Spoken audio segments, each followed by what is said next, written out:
إن الحمد لله نحمده ونستعينه ونستغفره ونعوذ بالله من شرور أنفسنا ومن سيئات أعمالنا من يهده الله فلا مضل له ومن يضلله فلا هادي له وأشهد أن لا إله إلا الله وحده لا شريك له وأشهد أن محمدا عبده ورسوله أما بعد فإن خير الحديث كتاب الله وخير الهدي هدي محمد صلى الله عليه وآله وسلم وشر الأمور محدثاتها وكل محدثة بدعة وكل بدعة ضلالة وكل ضلالة في النار. أعوذ بالله السميع العليم من الشيطان الرجيم من همزه ونفخه ونفثه. بسم الله الرحمن الرحيم. رب اشرح لي صدري ويسر لي أمري واحلل عقدة من لساني يفقهوا قولي. بسم الله الرحمن الرحيم. إن الله وملائكته يصلون على النبي يا أيها الذين آمنوا صلوا عليه وسلموا تسليما. اللهم صل على محمد وعلى آل محمد كما صليت على إبراهيم وعلى آل إبراهيم إنك حميد مجيد. اللهم بارك على محمد وعلى آل محمد كما باركت على إبراهيم وعلى آل إبراهيم إنك حميد مجيد. ربنا آتنا من لدنك رحمة وهيئ لنا من أمرنا رشدا. آمین. بھائیو، الحمدللہ آج 2 اپریل 2016 کو ہفتے کے دن ہم انشاءاللہ تعالی اپنی کوسچن آنسر سیشن کی چوتھی نشست ڈسکس کرنے جا رہے ہیں، اور ہماری یہ چوتھی نشست جو ہے وہ ہماری ویب سائٹ ahlsunnatpak.com پر مسئلہ نمبر 110D کے عنوان سے اپلوڈ ہوگی انشاءاللہ. بھائیو، آج کی گفتگو میں جتنی بھی آیات اور احادیث آئیں گی انشاءاللہ میں ان کے ریفرنسز بھی دے دوں گا، اور جو کریٹیکل احادیث ہوں گی ان کے نمبرز علماء حرمین بیروت اور دارالاسلام کی انٹرنیشنل نمبر کے مطابق دوں گا، جس کے مطابق پوری دنیا میں عربی کتب شائع ہوتی ہیں. اس کے باوجود کسی کا کوئی سوال ہو تو لیکچر کے اینڈ پہ پوچھ سکتے ہیں یا بعد میں بھی ای میل کر سکتے ہیں. mirza_95@yahoo.com میرا ای میل ایڈریس ہے. بھائیو، انشاءاللہ آج کی نشست میں بھی ہم کل 5 سوالات ڈسکس کریں گے، اور یہ مسئلہ نمبر 110D کے عنوان سے ہمارے یوٹیوب کے چینل پہ گفتگو اپلوڈ ہوگی، جو ہمارا کمپلیٹ لیکچرز والا چینل ہے انجینئر محمد علی مرزا کے نام سے، اور اس پہ تقریباً الحمدللہ ایک مہینے میں 50 سے 60 ہزار لوگ اس چینل کو وزٹ کرتے ہیں. اور پھر انہی کمپلیٹ لیکچرز میں سے ہی چھوٹے چھوٹے کلپ ہم کاٹ کے مختلف ٹاپکس کے اوپر جو سب ٹاپکس ہوتے ہیں 5 منٹ کے 10 منٹ کے، وہ فیس بک پہ بھی چڑھاتے ہیں، اور ایک الگ سے بھی یوٹیوب کا چینل ہے جس کے اوپر تقریباً کوئی 550-600 کے قریب جو ہیں وہ کلپس اپلوڈ ہوئے ہیں، اور وہ بھی اس کا نام بھی انجینئر محمد علی مرزا ہے، اور آگے بریکٹ میں شارٹ کلپس. اور اس کے الحمدللہ ہمارے اس وقت وزٹر جو ہے وہ پر منتھ تقریباً 1 لاکھ تک ہیں الحمدللہ، اور ویب سائٹ پہ بھی ہمارے تقریباً 2000 سے 2500 لوگ روزانہ اس کو وزٹ کرتے ہیں. اور ہمارا جو فیس بک کا ایڈریس ہے انجینئر محمد علی مرزا کے نام سے، اس کی تقریباً آپ سمجھ لیں اب سلور جوبلی ہونے والی ہے. 24808 اس کے الحمدللہ فالورز ہو چکے تھے ابھی درس شروع کرنے سے پہلے جو میں نے دیکھا، یعنی 25000 الحمدللہ ہو چکے ہیں. اور یہ ساری پراپوگنڈے کی برکت ہے. آج سے سال پہلے تک تو 5000 لوگ بھی نہیں تھے، لیکن الحمدللہ یہ دعوت پھیل رہی ہے اور پوری دنیا سے ای میلز آتی ہیں. ابھی الگ سے ٹاپک ہے انشاءاللہ، کبھی موقع ملا تو اس کو بھی میں ایڈریس کروں گا، اس ایشو کو، کہ کس طرح دعوت انڈیا پاکستان سے بھی باہر جو مین ہمارے بھی جتنے مین سٹریم کے ملک ہیں، چاہے وہ نیپال ہو، چاہے وہ بنگلہ دیش ہو، امریکہ ہو، یورپ ہو، رشیا ہو، تمام جگہوں پر الحمدللہ، کیونکہ دنیا میں 60% لوگ جو ہیں وہ اردو بولتے ہیں اور سمجھتے ہیں الحمدللہ. تو یہ میں نے تھوڑا سا اس حوالے سے تعارف کروا دیا تاکہ یہ پتہ چل جائے کہ ہمارے یوٹیوب کے جو 2 چینل ہیں، ایک شارٹ کلپس والا اور ایک مکمل کلپس والا، اور فیس بک پہ جتنے بھی کلپس اپلوڈ ہوتے ہیں وہ شارٹ کلپ والے چینل کے اوپر بھی آ جاتے ہیں. اب اللہ کا نام لے کر شروع کرتے ہیں. آج کا پہلا سوال، یہ بہت کریٹیکل سوال ہے اور اکثر پوچھا جاتا ہے، کیا نمازی کو حالت نماز میں مسجد میں داخل ہونے والا شخص سلام کر سکتا ہے؟ اس طرح جو شخص تلاوت اور وضو کرنے میں مشغول ہو تو کیا اسے بھی سلام کر سکتے ہیں؟ اور اس کے سلام کے جواب کا طریقہ بھی بتا دیں. جی ہاں بھائیوں، جو شخص نماز میں مشغول ہو یا کھانا کھا رہا ہو یا وضو کر رہا ہو، کسی بھی حالت میں ہو، اس کو سلام کیا جا سکتا ہے۔ اب رہا معاملہ اس پر جواب دینے کا، تو وہ ایک الگ ایشو ہے، وہ انشاءاللہ میں اس میں ڈسکس کر دوں گا۔ سلام سب کو کیا جا سکتا ہے، اور یہ سلام کو عام کرنا انشاءاللہ یہ ہماری سورۃ النور میں جب آیات آئیں گی سلام کے اوپر، میں صرف سلام کے ٹاپک کے اوپر ڈیٹیل کے ساتھ گفتگو کروں گا کہ یہ اسلامک گریٹنگز جو ہیں، ایک دوسرے کو السلام علیکم کہنا، اور جنتیوں کا کلام بھی یہی ہوگا جو قرآن حکیم میں آتا ہے، اس کے اوپر ڈیٹیل سے انشاءاللہ پھر موقع ملا تو گفتگو کروں گا۔ بہرحال جب بھی مسجد میں داخل ہوں اور نمازی نماز پڑھ رہے ہوں یا بیٹھے ہوئے ہوں یا جماعت ہو رہی ہو، کسی بھی صورت میں آپ مسجد میں نماز پڑھنے والے لوگوں کو السلام علیکم کہہ سکتے ہیں۔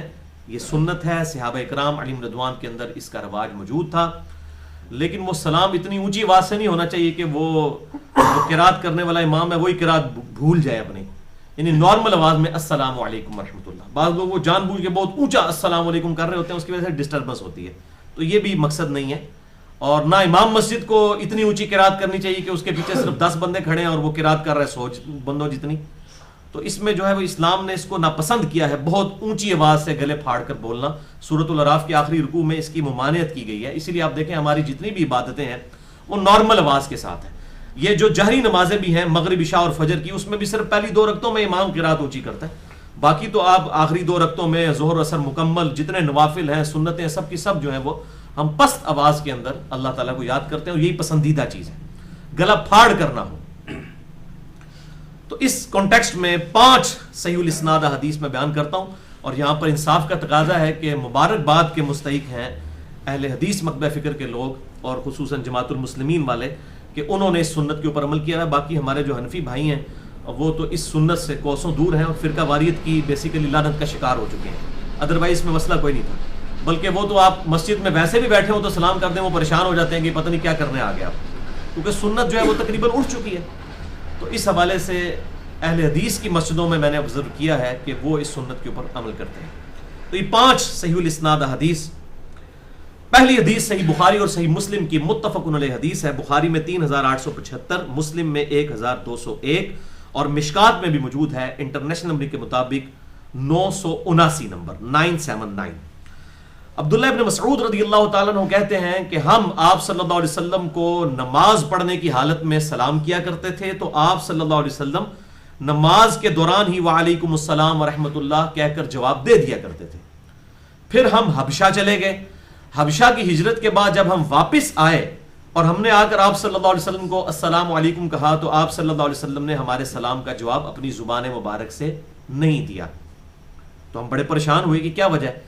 پھر آپ صلی اللہ علیہ وسلم نے سلام پھیرنے کے بعد فرمایا کہ نماز جو ہے یہ مشغولیت کا کام ہے، اور اسی حدیث کا ایک طریق جو ہے وہ سنن نبی داؤد میں 924 نمبر اور مشکات میں 989 نمبر موجود ہے، اس میں الفاظ ہیں کہ آپ صلی اللہ علیہ وسلم نے سلام پھیرنے کے بعد ان کو کہا وعلیکم السلام ورحمۃ اللہ، اور پھر فرمایا کہ اللہ تعالیٰ کی طرف سے اب نیا حکم یہ آ چکا ہے کہ نماز کے دوران گفتگو کرنا جو ہے یہ منسوخ ہو چکا ہے، سلام کا جواب زبان سے دینا، تو اس لیے میں نے تمہارے سلام کا جواب نہیں دیا۔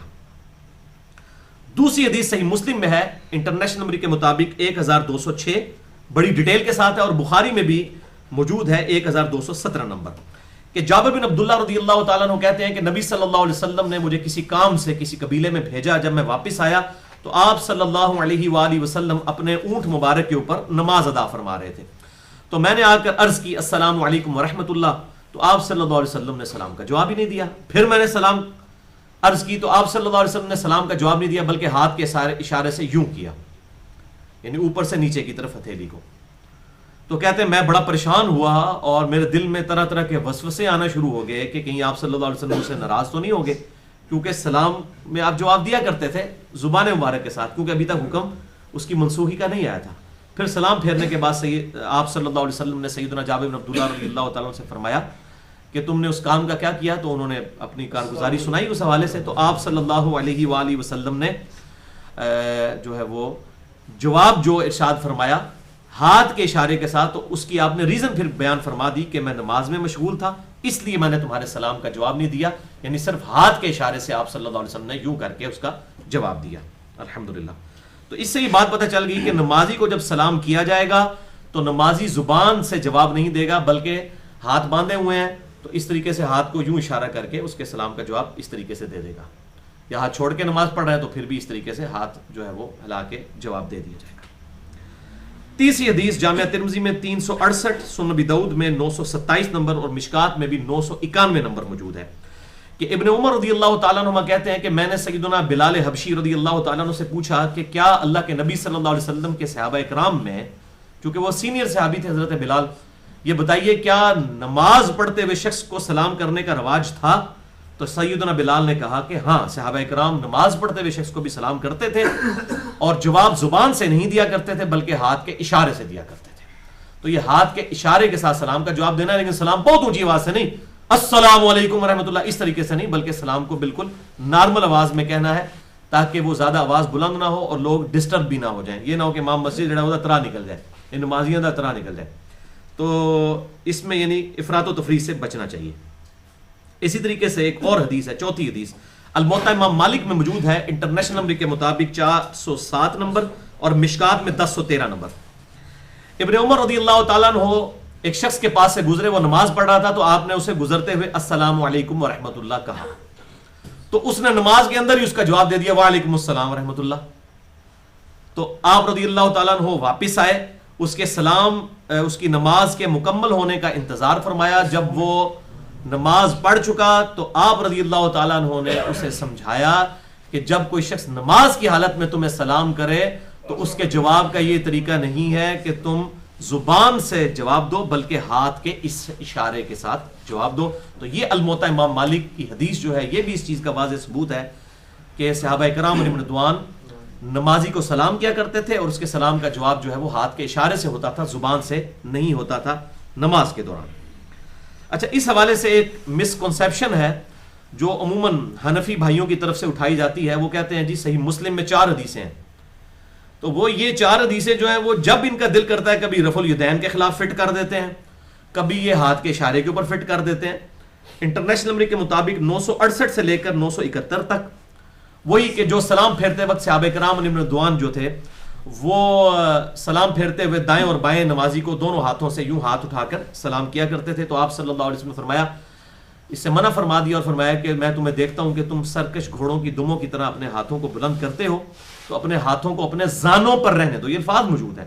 ایون یہی حدیث جب ابو داؤد کے اندر اور سنن نسائی میں آتی ہے تو امام ابو داؤد اور امام نسائی نے اس پہ باب باندھا ہے کہ سلام پھیرتے وقت ہاتھ اٹھانے کی ممانعت، لیکن یہ پکڑ کے انہوں نے رفع الیدین پہ لگا دی، اور جز رفع الیدین میں امام بخاری رحمہ اللہ نے اسی حدیث کو ڈسکس کر کے کہا ہے کہ جو لوگ رفع الیدین پہ لگا کے لوگوں کو اس سنت سے دور کر رہے ہیں وہ اللہ کے عذاب کے مستحق ہو چکے ہیں کہ انہوں نے احادیث کا اس طریقے سے مذاق اڑایا۔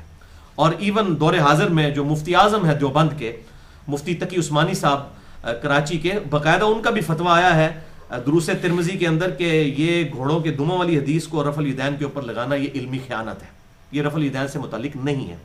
رفع الیدین تو آپ تھپڑ مارنے کے لیے بھی ہاتھ اٹھائے تو رفع الیدین ہے، رفع الیدین کا مطلب ہے ہاتھ اٹھانا، تو ہاتھ وہ اٹھاتے تھے زانوں سے یوں اٹھا کے دائیں اور بائیں جو ہے وہ یوں سلام کیا کرتے ہیں۔ ویسے بھی گھوڑے کی دم جو ہے وہ اس طرح ہلتی ہے، وہ جب وہ ہلاتا ہے ایسے ایسے نہیں ہوتی، وہ ایسے ہی ہلتی ہے، تو یوں کر کے وہ سلام کرتے تھے، تو اس سے آپ صلی اللہ علیہ وسلم نے منع فرما دیا۔ اچھا، یہ رفع الیدین کے خلاف پیش کرتے ہیں، میں نے پھر پورا لیکچر بھی دیا، مسئلہ نمبر 70 بھی رفع الیدین سے متعلق فرقہ وارانہ نظریات کا تحقیقی جائزہ 2.25 گھنٹے کا، اس میں نے اس کو ڈیٹیل سے بیان کیا اور باقی بھی ان کے جتنے لیم ایکسکیوزز ہیں ان کو ڈسکس کیا۔ اب جب یہ نمازی کے سلام کا یوں جواب ہاتھ سے دیتے ہیں تو ادھر بھی یہ فٹ کر دیتے ہیں، کہتے ہیں دیکھیں جی آپ صلی اللہ علیہ وسلم نے نماز کے دوران جو ہے وہ ہاتھ کے اشارہ کرنے سے منع فرمایا۔ اچھا، خود یہ بھول جاتے ہیں کہ جب وتر کی نماز میں تیسری رکعت کے اندر رفع الیدین کرتے ہیں، عید کی نماز میں جو زائد تکبیرات ہیں ان میں رفع الیدین کرتے ہیں، اس وقت یہ گھوڑے کی دموں والا معاملہ نہیں ہو رہا ہوتا۔ تو یہ میں نے ایک علمی جواب ان کو، الزامی جواب جو ہے اینٹی وینم جس کو کہتا ہوں میں، پھکی پنجابی میں، وہ بھی دیا ہے، اور امام بخاری نے بھی یہ پھکی دی ہے جو رفع الیدین کے اندر کہ جو آپ یہ کام کرتے ہیں، ہم بھی اس کو جو ہے سنت سمجھتے ہیں۔ 3 تابعین سے ثابت ہے کہ دعائے قنوت سے پہلے، اور سیدنا عمر سے بھی ثابت ہے علیہم السلام کہ وہ رفع الیدین کر کے دوبارہ سے ہاتھ باندھ کر تو دعائے قنوت پڑھا کرتے تھے، تو یہ بالکل جائز ہے، سنت سے ثابت ہے۔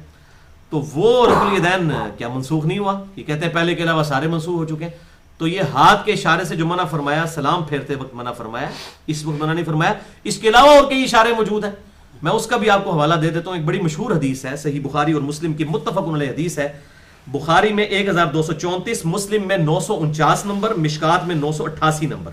بڑی مشہور حدیث ہے کہ آپ صلی اللہ علیہ وسلم کے بیماری کے آخری ایام تھے، تو آپ صلی اللہ علیہ وآلہ وسلم مسجد نبوی میں نماز پڑھانے کے لیے تشریف لائے. سیدنا ابوبکر صدیق رضی اللہ تعالیٰ عنہ مصلی پر نماز پڑھا رہے تھے آن دا بہاف آف پروفٹ. آپ صلی اللہ علیہ وسلم نے ان کو حکم فرمایا تھا. تو اسی دوران آپ صلی اللہ علیہ وسلم تشریف لے آئے تو صحابہ کرام علیہم رضوان نے یوں نماز میں یوں ہاتھ میں ہاتھ مار کے نا اس طرح آپ صلی اللہ علیہ وسلم کے آنے کی خبر دی، دستک دے کے یوں ایسے اپنی ہتھیلیوں پہ مار کے، تاکہ سیدنا ابوبکر صدیق کو پتہ چل جائے کہ آپ صلی اللہ علیہ وسلم جو ہے وہ تشریف لے آئے ہیں. اور آپ صلی اللہ علیہ وسلم جو ہے وہ صفے چیرتے ہوئے آگے گئے. سیدنا ابوبکر صدیق رضی اللہ تعالیٰ عنہ کو آپ صلی اللہ علیہ وسلم نے اشارہ فرمایا کہ اپنے مصلی پر رہو، لیکن وہ ادبر جو ہے اپنا مصلی چھوڑ کر پیچھے آ گیا. پھر آپ صلی اللہ علیہ وسلم آگے مصلی پر آئے اور آپ نے نماز مکمل فرما کر ارشاد فرمایا کہ جب ابوبکر میں نے تمہیں کہا تھا کہ اپنے مصلی پر قائم رہو تو تم نے رہنا چاہیے تھا.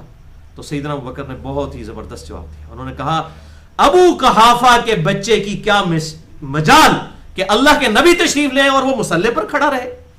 یعنی کس طرح اپنے آپ کو عاجزی سے ذکر کیا. یعنی کہا ابوبکر صدیق کی کیا مجال.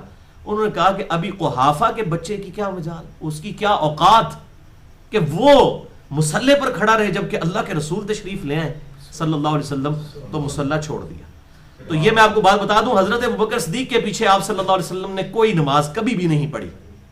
ہاں صرف ایک شخص ہے جس کے پیچھے آپ نے نماز پڑھی ہے، وہ سیدنا عبد الرحمن بن عوف ہے. وہ صحیح مسلم میں حدیث موجود ہے کہ آپ صلی اللہ علیہ وسلم کسی مقدمے کو نپٹانے کے لیے یہودیوں کے مدرسے میں گئے ہوئے تھے. پیچھے سے عصر کا وقت ختم ہو رہا تھا تو صحابہ کرام پہلے انتظار کرتے رہے. پھر انہوں نے کہا کہ آپ صلی اللہ علیہ وسلم اصحاب کے ساتھ اندر گئے ہیں تو نماز پڑھ لی ہوگی.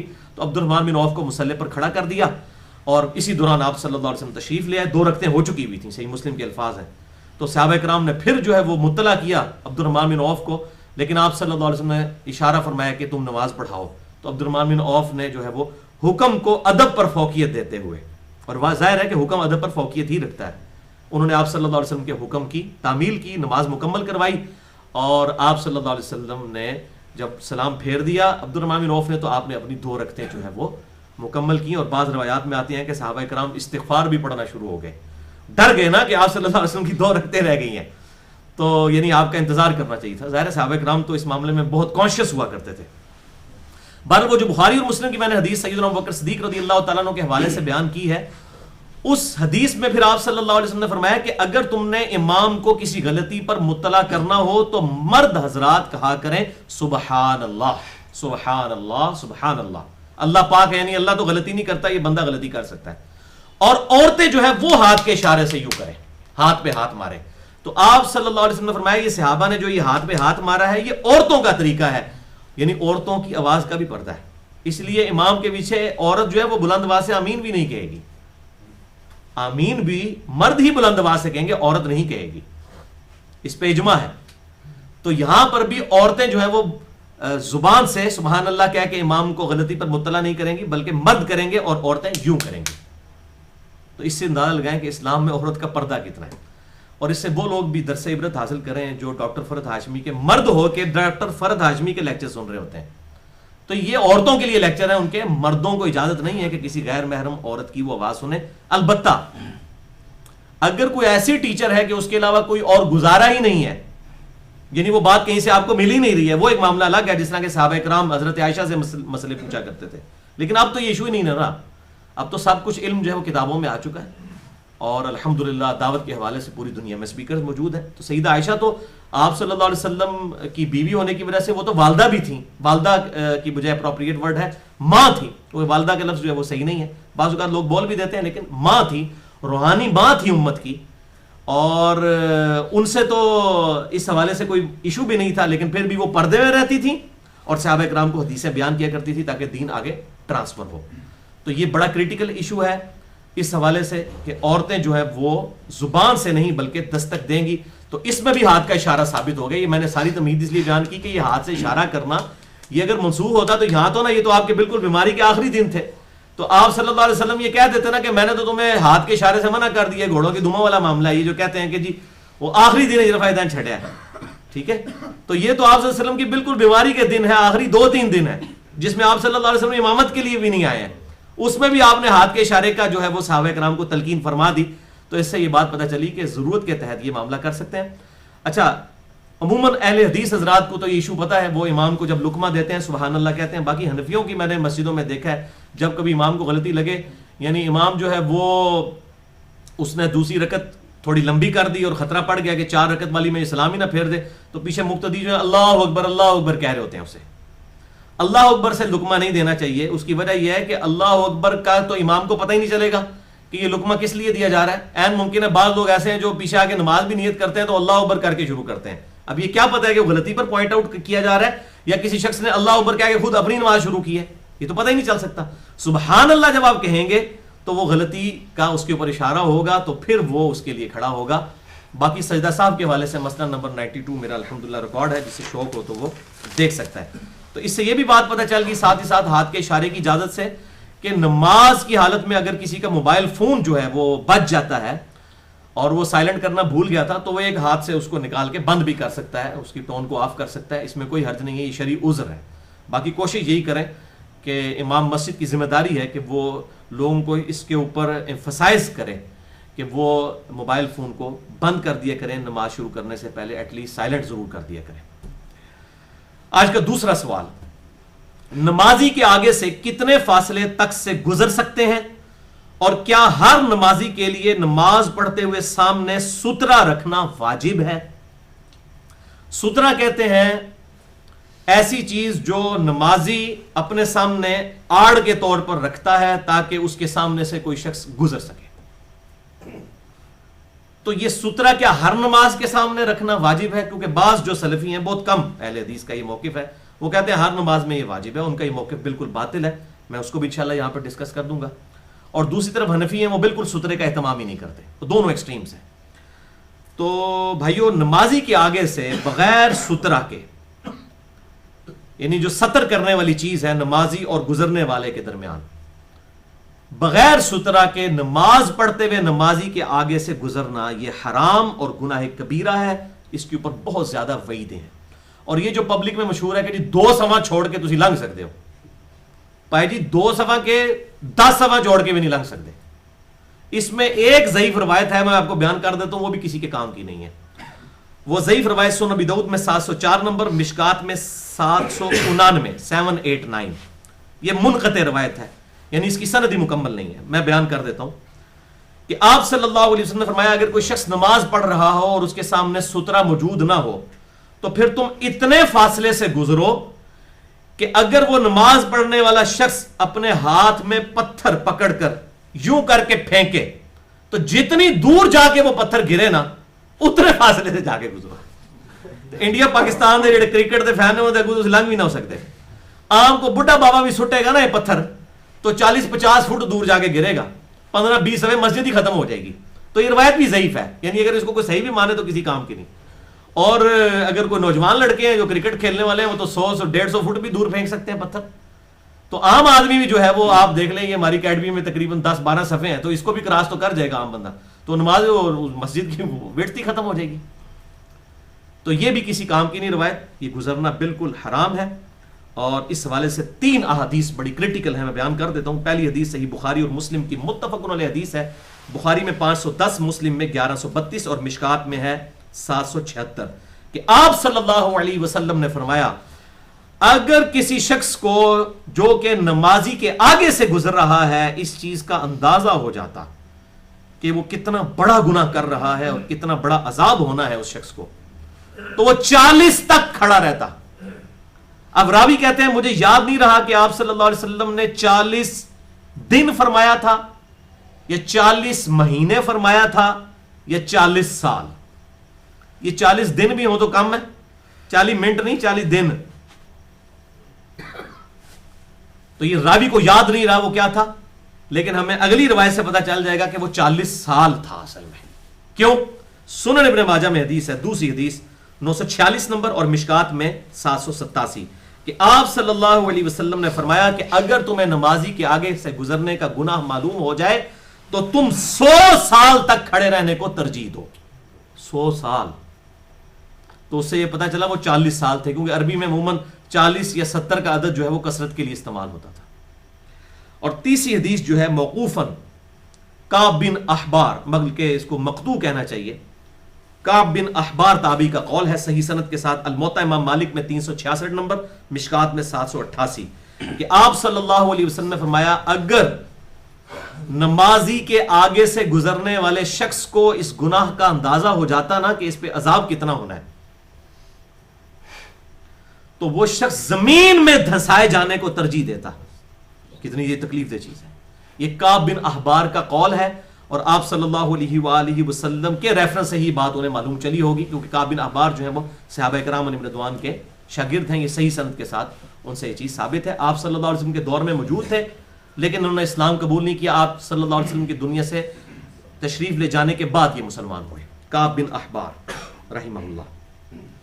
یہی وجہ ہے کہ بھائیو ہمارے محبوب صلی اللہ علیہ وسلم لوگوں کو اس گناہ کبیرہ سے بچانے کے لیے سترہ کا اہتمام فرمایا کرتے تھے، یعنی نمازی اور گزرنے والے کے درمیان سامنے ایک آڑ رکھ لیتے تھے تاکہ نمازی کے آگے سے گزرنا والا شخص جو ہے وہ گناہگار نہ ہو اور وہ گزر سکے اس سترے کے پرلی طرف سے۔ اسی کانٹیکسٹ میں 5 صحیح الاسناد ہیں، احادیث ہیں۔ پہلی حدیث صحیح بخاری میں 973 نمبر اور مشکات میں 772، کہ آپ صلی اللہ علیہ وسلم جب صبح کے وقت عیدگاہ تشریف لے جایا کرتے عید کی نماز پڑھانے کے لیے، چونکہ وہ مسجد میں نہیں ہوتی تھی، مسجد میں تو سامنے دیوار سترہ بن جاتا ہے، اوپن میدان میں جو آپ صلی اللہ علیہ وسلم نماز پڑھایا کرتے تھے عید کی نماز، تو ایک صحابی آگے نیزہ لے کر چلتے تھے، اور وہ نیزہ جا کر گاڑا جاتا تھا میدان میں، اور اس نیزے کو آپ صلی اللہ علیہ وسلم سترہ بنا کر تو آپ امامت فرمایا کرتے تھے۔ یہ صحیح بخاری میں موجود ہے، مشکات میں میں نے نمبر بتا دیا، اور اتنا سترے کا اہتمام فرماتے تھے، اور صحابہ کرام کہتے ہیں پھر دوسری طرف سے لوگ گزر بھی رہے ہوتے تھے، آپ صلی اللہ علیہ وسلم سترے کے پیچھے نماز پڑھایا کرتے تھے۔ اس حدیث سے 2 رزلٹ پتہ چل گئے۔ ایک تو یہ کہ امام کا سترہ جو ہے مقتدیوں کے لیے کافی ہے، یعنی جب امام کے آگے سترہ ہو تو آپ مقتدی کے آگے سے گزر سکتے ہیں، وہ اس کا قائم مقام ہوگا، تبھی تو سامنے سے لوگ گزر رہے ہوتے تھے۔ امام کا مقتدا کا جو اس کا سترہ ہے وہ مقتدیوں کے لیے کفایت کر جائے گا۔ دوسرا یہ کہ سترہ کم از کم اتنا ہونا چاہیے کہ یہ شہادت کی انگلی کے برابر موٹا ہو، کیونکہ نیزہ جو ہے وہ کم از کم اتنی موٹائی کا نیزہ تو ہوا کرتا تھا، جو عموماً چھوٹے نیزے ہوا کرتے تھے جو ہاتھ سے پھینکنے والے تھے، کم از کم اتنی موٹائی کا وہ ہوا کرتا تھا۔ یہ بہت کر لیتا ہوں انگوٹھے کی موٹائی کا، ایٹ لیسٹ اتنی موٹائی ہونی چاہیے۔ اب رہا کہ سترے کی لمبائی یعنی اس کی ہائٹ کتنی ہونی چاہیے، تو وہ اگلی حدیث میں آپ کو کلیئر ہو جائے گی۔ صحیح بخاری میں دوسری حدیث ہے، صحیح بخاری میں 376، صحیح مسلم میں 1120 اور مشکات میں 773۔ ایک صحابی کہتے ہیں کہ سیدنا بلال رضی اللہ تعالیٰ عنہ آپ صلی اللہ علیہ وسلم کے لیے جب وضو کا پانی لے کر نکلے تو صحابہ کرام علیہم رضوان، یعنی آپ صلی اللہ علیہ وسلم وضو ایک برتن سے فرمایا کرتے تو نیچے بڑا برتن رکھا جاتا تھا، یعنی ٹرے ٹائپ، تو آپ صلی اللہ علیہ وسلم کا پانی وضو کا اس میں گرتا تھا، پھر صحابہ کرام اس سے تبرک حاصل کرتے تھے، اسی حدیث میں موجود ہے۔ تو حضرت بلال وہ ٹرے لے کے جب باہر نکلے تو صحابہ کرام جھپٹ پڑے اس کے اوپر، اور اس سے برکت حاصل کرنے کے لیے۔ میں نے وسیلہ کے اوپر اور توسل پہ پورا لیکچر دیا ہے، مسئلہ نمبر 43، جس میں نے ایک توسل یہ بتایا کہ آپ صلی اللہ علیہ وسلم کے تبرکات جو صحیح سند سے ثابت ہیں، ان تبرکات سے توسل صحابہ کرام کا حاصل کرنا، بخاری اور مسلم کی روشنی میں سے آپ صلی اللہ علیہ وسلم کے بال مبارک، آپ صلی اللہ علیہ وسلم کا کرتا مبارک، آپ صلی اللہ علیہ وسلم کا پسینہ مبارک، آپ کے وضو کا پانی، یہ وہ حدیث بخاری اور مسلم دونوں میں۔ اور اس میں الفاظ ہیں کہ اگر کسی کو اس پانی کے برتن میں سے پانی نہ ملتا تو وہ دوسرے صحابی سے تری اس کی نمی مل کے تو اپنے جسم پہ یوں مل لیتا، الحمدللہ۔ اور پھر آپ صلی اللہ علیہ وسلم کے سامنے ایک نیزہ گاڑا جاتا تو آپ صلی اللہ علیہ وسلم نماز پڑھایا کرتے، یہ سفر کے دوران کی بات ہو رہی ہے، اور دوسری طرف سے لوگ اور چوپائے بھی گزر رہے ہوتے تھے، یعنی وہ سترہ جو ہے وہ امام کا سترہ مقتدیوں کے لیے کافی تصور کیا جاتا تھا۔ تیسری حدیث بخاری اور مسلم کی متفق علیہ حدیث ہے، یہ بخاری میں 507، مسلم میں 1117، مشکات میں 774، کہ آپ صلی اللہ علیہ وسلم جب بھی نماز کا اہتمام فرماتے سفر کے اندر تو آپ صلی اللہ علیہ وسلم اپنے اونٹ کو سامنے بٹھا لیتے سترے کے طور پر، اور اگر اونٹ چرنے کے لیے چلا جاتا تو آپ صلی اللہ علیہ وسلم اونٹ کا جو کجاوا اوپر ہوتا ہے، جو بیٹھنے کے لیے سیٹ ہوتی ہے، وہ پالان، اس کو اتار کر اس کا سامنے سترہ بنا کر اور آپ صلی اللہ علیہ وسلم نماز ادا فرمایا کرتے۔ اس سے یہ بات پتہ چل گئی کہ سترے کی ہائٹ کم از کم جو ہے وہ 1 شرعی ہاتھ، 1 شرعی گز ہونی چاہیے، اتنا تقریباً وہ پالان اونٹ کا جو ہے کجاوا ہوتا ہے، اتنی ہائٹ کا، یہ 1.5 فٹ بنتا ہے۔ یہ عربی جو گز ہے، جو شرعی گز ہے، وہ یہ، یعنی اس کو آپ زیرہ بھی کہہ لیں، یہ درمیانی انگلی کی نوک سے لے کر کونی تک، اسے ہم کہتے ہیں 1.5 فٹ شرعی، 1 شرعی گز جو کہ ہمارا جو فٹ پاؤنڈ سسٹم میں جو ہے آدھے گز کے برابر یہ بنتا ہے. اس میں 3 فٹ کا جو ہے وہ گز ہوتا ہے, اس میں یہ 1.5 فٹ کا, یہ شرعی گز ہے. تو اتنی اس کی ہائٹ ہونی چاہیے اور کم از کم انگلی یا انگوٹھے کے برابر اس کی موٹائی ہونی چاہیے. اور یہ الحمدللہ ہماری اکیڈمی 2010 سے آپ یہ دیکھ رہے ہیں, یہ میں نے سترے بنوا کے یہاں پہ رکھے ہوئے ہیں, اسی لیے اسی سنت پر عمل کرنے کے لیے. آپ دیکھ لیں ان کی لیتھ بھی جو ہے وہ 1.5 فٹ کے برابر ہے اور موٹائی بھی آپ اس کی دیکھ لیں. اور اس کی نوک کے اوپر, یہ اوپر میں نے اسپیشلی اس لیے رکھا ہے کہ بعض مسجدوں میں نوک والا بنا دیتے ہیں اور خدا نخواستہ کوئی نمازی گر پڑے تو سیدھا یہ اس کو جو ہے نا وہ خنجر کے طور پہ جا کے لگے گا. تو اس کے اوپر تھوڑا سا یہ گول والا معاملہ بھی کر دینا چاہیے اور لکڑی کا سترا بنوایا جائے تو یہ زیادہ بہتر ہے. تو اس طریقے سے سترے عموماً اہل حدیث کی مسجدوں میں نے دیکھا ہے بڑی اہتمام کرتے ہیں اور اس حوالے سے وہ مبارکباد کے مستحق ہیں. تو یہ ہائٹ بھی پتہ چل گئی. اور یہاں پر یہ میں بات بتا دوں آپ کو کہ یہ میل کا لفظ بھی جو استعمال ہوتا ہے نا, آپ حیران ہوں گے یہ فٹ پاؤنڈ سسٹم میں جو میل کا لفظ ہے یہ عربی سے کیا ہے. میل کا جو لفظ ہے یہ عربی زبان میں موجود ہے. صحیح مسلم میں حدیث ہے انٹرنیشنل نمبر کے مطابق 7206 اور مشکات میں 5540 کہ آپ صلی اللہ علیہ وسلم نے فرمایا کہ قیامت والے دن سورج جو ہے وہ لوگوں سے 1 میل کے فاصلے پر آ جائے گا اور کوئی شخص جو ہے وہ اپنے گناہوں کی وجہ سے اپنے گھٹنوں تک جو ہے وہ پسینے میں ڈبکیاں کھا رہا ہوگا, کوئی اپنے ٹخنوں تک, کوئی اپنی آزار بند تک. اور پھر آپ صلی اللہ علیہ وسلم نے اپنے مبارک انگلی سے اشارہ فرمایا اور کوئی شخص اپنے منہ تک جو ہے اپنے ہی پسینے میں ڈبکیاں کھا رہا ہوگا. وَلِعَوْذُ بِاللَّهِ تَعَالَى اللہم اجرنا من النار اللہم اجرنا من النار اللہم اجرنا من النار اللہم من احییتہ منا فاحیہ علی الاسلام ومن توفیتہ منا فتوفہ علی الایمان. تو اس میں الفاظ ہیں 1 میل کے. تو یہ عربی میں جو میل ہوتا ہے یہ 1 نوٹیکل مائل ہے. جو سمندری میل ہوتا ہے یہ 1.8 کلومیٹر کا بنتا ہے جو ہمارا میٹرک سسٹم ہے اس میں. جو فٹ پاؤنڈ سسٹم کا میل ہے وہ 1.6 کلومیٹر کا ہوتا ہے, 1.6 کلومیٹر کا. یہ جو عربی میل ہے یہ اس سے لمبا ہوتا ہے 1.8 کلومیٹر کا, جسے ہم نوٹیکل مائل بھی کہتے ہیں. سمندری جو میل ناپے جاتے ہیں وہ 1.8 کلومیٹر کا ایک میل ہوتا ہے جو یہ بحری جہازوں کا. اس لیے آپ دیکھیں نوٹیکل سپیڈ اس کی ہوتی ہے, اتنے نوٹیکل مائل کی سپیڈ ہے. تو یہ میں نے آپ کو ضمناً اس حوالے سے انٹرسٹنگ چیز بتا دی. چوتھی حدیث بھی صحیح بخاری اور مسلم کی متفق علیہ حدیث ہے. بخاری میں 509, مسلم میں 1129 اور مشکات میں 777. اور یہ بڑی سخت حدیث ہے کہ آپ صلی اللہ علیہ وسلم نے فرمایا اگر کوئی شخص اپنے سامنے سترا رکھ کر نماز پڑھ رہا ہو, اس کے باوجود کوئی شخص وہاں سے گزرنے کی کوشش کرے سترے اور اس بندے کے درمیان سے, ظاہر ہے انہوں بندے کا پتر تو نہیں ہو سکتا جڑا حرکت کرے گا. بھئی کتنا فاصلہ ہے, 4 فٹ کا فرق ہے. تو آپ صلی اللہ علیہ وسلم نے فرمایا کہ اس کو روکو یوں ہاتھ کے اشارے سے. آپ ابھی عرب میں چلے جائیں نا, عرب کے ملکوں میں, اور بڑا اہتمام کرتے ہیں, گزرنے نہیں دیتے کسی کو. اور آگے الفاظ ہیں اگر تب بھی نہ رکے وہ, پھر اس سے لڑائی کرو, وہ شیطان ہے. میں نے صرف کہا بندہ پتر نہیں, آپ صلی اللہ علیہ وسلم نے فرمایا شیطان ہے وہ جو شخص سترے اور اس بندے کے درمیان سے گزرا ہے. حتیٰ کہ بخاری اور مسلم میں یہاں تک احادیث آتی ہیں کہ ایک بکری تھی وہ آپ صلی اللہ علیہ وسلم کے سامنے سے گزرنے لگی تو آپ صلی اللہ علیہ وسلم آگے بڑھے اور یوں اس کے ساتھ اشارہ فرمایا کہ بکری کو مجبور کیا کہ سترے کے پرلی طرف سے گزرے. یعنی اتنا آپ صلی اللہ علیہ وسلم اس چیز کا اہتمام فرماتے تھے.